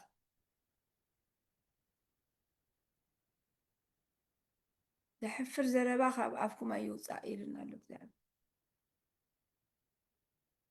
زحفر كأونجيل أيكونن زحجوز كأونجيلي وانجيل كأبسراتي وانجيل كأتسفالو there is a hope in Jesus Christ hope አለው ተስፋ አለው የዚህ በመንፈስ ቅዱስ ዝመጽእ ዘበለ ጎይታ አይፈቱን ይኽንቃው ንወዲ ሰብ ዝጸርፍ ክሕደገሉ እዩ ንመንፈስ ቅዱስ ዝቃወም ግን ኣይሕግደገሉን ይልና ብፍላይ ነቶም ፈሊጥና እንገብር ማለት እዩ ንመንፈስ ቅዱስ ሰንሲቲቭ ንኹን ንረዳዕዮ ስለምንታይ ዳዩ ከምዚ ዝብል ዘሎ ኣምላኽ እዩ ኩሉ ግብሪ ሓይልታት ዝግበር ብመንፈስ ቅዱስ እዩ ሰባት ተፈዊሶም ብመንፈስ ቅዱስ እዩ ስለዚ ናይ እግዚአብሔር ስራሕ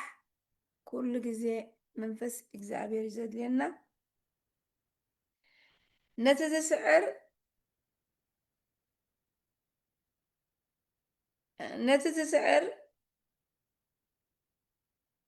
ትስዕር ግና ኣብታ መቕደስ ኣምላኽ ዓንዲ ክገብሮ እየ ካብ ኣኸቶ ኣይክወፅን እዩ ስም ኣምላኸይን ስምታ ከተማ ኣምላኸይን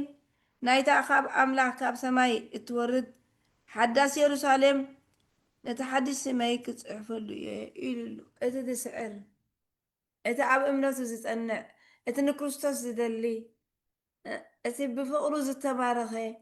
ብፍቕርኻ ተማሪኸ ኢሎም ዘሚሮም ኣለዉ ዝማረኽ ፍቕሪ ኣለዎ እግዚኣብሔር ፍቕሪ እዩ ነቲ ትስዕርሲ እንታይ ክገብሮ ዓንዲ ክገብሮ እየ ኣብኡ ጠጠው ክገብሮ እየ ማለት ሐዋርያ ጳውሎስ እንታይ ኢሉ ነቶም ኣዕኑድ እውን ተቐቢሎምን ኢሉ ኣዕኑድ ማለት ሓቀኛታት ዝኾኑ ኣገልገልቲ ኣምላኽሲ መሰረት ዘለዎ ዓንድነት ገዛ እንዲድስከሙ ስለዚ ዓንዲ ትኹል ማለት እዩ ትኹል ድኾንካ ማለት እዩ ኣብቲ ቃሉ ዝተተኽለ ማለት እዩ ዓንዲ ክገብሮም እዮም ካብ ኣኸቶ ኣይክወፁን እዮም ካብቲ ቤተ ኣምላኽሲ ኣይክወፁን እዮም እንታይ ደኣ ክኾኑ እዮም ካብ ኣምላኽ ኸይን ስምእታ ከተማ ኣምላኸይን ናይታ ካብ ኣምላኽ ካብ ሰማይ እትወርድ ሓዳስ ኢየሩሳሌም ሓድሽ ስም ክህቦም እየ ሓዳስ ኢየሩሳሌም ማለት እዚኣ ምድሪ ምስ ሓለፈት ኩሉ ሰላም ኢየሩሳሌም ማለት ኣብ ሰማይ ዘሎ እዩ ሓዳሽ ኢየሩሳሌም ክትወርድ ከላ ኣብዚ ሓድሽ ነገር ክገብር እየ ኢሉ ኣሎ ኣብዚ ምዕራፍ ተቐዳመይቲ ሰማይን ምድርን ሓሊፉ እኖ ባሕሪ እውን ደጊምሲ የልቦን ሓድሽ ሰማይ ሓድሽ ምድሪ ክኸውን እዩ ስለዚ ሓዳስ ኢየሩሳሌም ክትመጽእ እያ ኣብኡ ሽምካ ኣሎ ኣብቲ ሽም ኣምላኽ ዘለካ ፀኒዕካ ሽም ኣምላኽ ሒዝካ ኣለኻ ኣብኡ ስም ኣምላኸይን ኣብኡ ድማ ተሓዳሽ ኢየሩሳሌም ሓድሽ ህይወት حدش نايز العالم هيوت الله أبو إلنا له እግዚአብሔር أملاك تبارك يقول كبري كله نأملاخنا يقول أبرأ أي كلتا عسر شوعته إذا زلاتو اتمنفس نمحبرا زبلن زلو يسمع نتسسعر كابت سور ما ناخوه تعدا من دما بزي اتي اتقبل حد اكو زي فلطو ابتا من اتي اتتصحفي حدش سم كوبوه نتسسعر بقى اب سماي اب نجر አለው ናይ ዘላለም ህይወት አለው ስውር ማና ክህቦ ማና ማለት ኣብ ሰማያዊ ነገር እዩ ምግቢ እዩ ናይ ኣምላኽ በረኸት እዩ ፃዕዳ እምኒ ድማ ብዘይካ እቲ እተቐበላስ ሓደ እኳ ዘይፈልጣ እምኒ እቲ ተፃሕፋ ድማ ሓድሽ ስም ክህበካ እዩ በቃ ዘይንፈልጦ ነገራት በረኸት ካብ ሰማይ ክኾነልና እዩ ዝብለና ደሎ እግዚኣብሔር ኣምላኽና ስለዚ ክንስዕር ኣለና ምስቶም ዝዓርቲ ደይሰዓሩ ኣለዉ ስለዚ ንምስዓር ተዳለወ ልቢ ክህልወና ኣለዉ ተዳሊና ዶ ንኣምላኽ ክንርእዮ ንጎይታ የሱስ ንፈልጦ ዲና ናይ ግሊ መድሓኒና ምስኡ ዶ ንመላለስ ኢና ኣገዳሲ እዩ ኣብ ፊልጵ ምዕራፍ 2 ጥቕሲ 9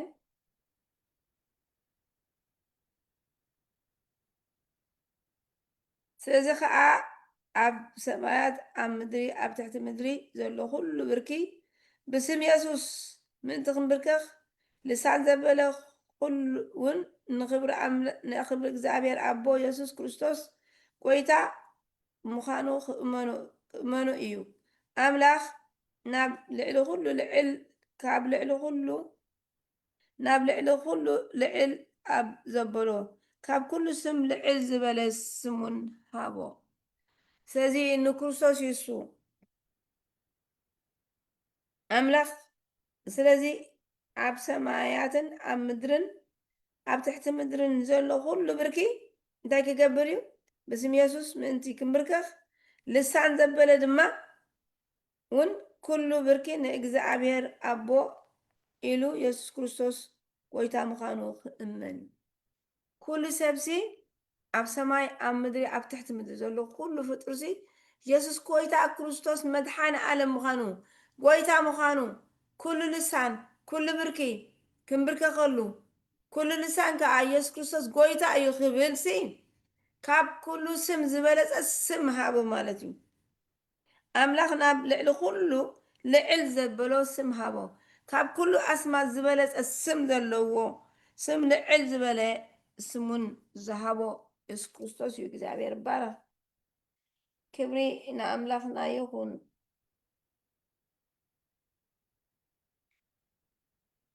ኣብ ራእይ 22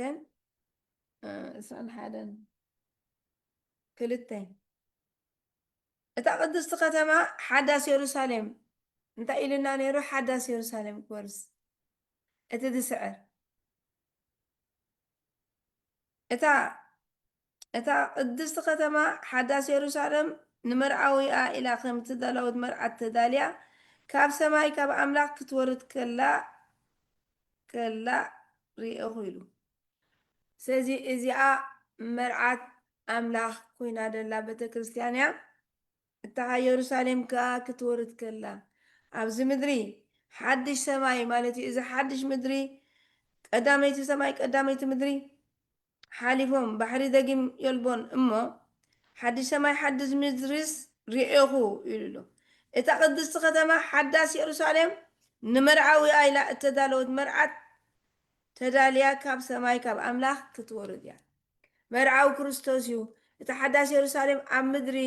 ክትመጽ እያ ክትወርድ ከላ ኢየሱስ ክርስቶስ እታ መርዓት ድማ ተዳልያ ኣብዚ ምድሪ ክቕበለና እዩ ነቶም ተዳለዉ ኣብዚ የሩሳሌም ክንኣቱ ኢና ማለት እዩ ኣብዚ ሓዳሽ ሰማይ እዚ ምድሪ እዚ ክሓልፍ እዩ ሓድሽ ሰማይ ኣሎ ሓድሽ ምድሪ ኣሎ ኣብዚ ሓዳሽ ምድሪ ሰማያዊ ዝኾነት ኣብኣ ክንኣቱ ንዳሎ ምስቶም ዝስዕሩ ነቲ ዝስዕር እዩ ዝተባሂሉ ዘሎ ምስ ሰዓርቲ ክንከውን ንጉየ ናብ ክርስቶስ ንጉየ ንክርስቶስ ነዕብዮ ንኡ ብርክና ይንበርከኽ لسانا دما يسكوش تايبل كبرن عبيتنا أملاخكم سلخل تأجاز هبنا إجزابير سخاتكم سمعكم ندما خلو خاتكم إجزابير باركم إجزابير عزيزو باركم تباركوا سلسمعكم ني كبر كلنا أملاخكم قويت عزيزو باركم أبا راب أونلاين تسمعوناون قويت عزيزو باركم بروخاتكم شربلو نزي كله قويت أخبارك كبر أملاخ قاليو كبر كلنا أملاخكم تباركوا هاللويا آمين آمين آمين آمين تبارك نقص عرتين قركتكني آمين آمين غالي مما ليش كتقالت آمين آمين. آمين يا رب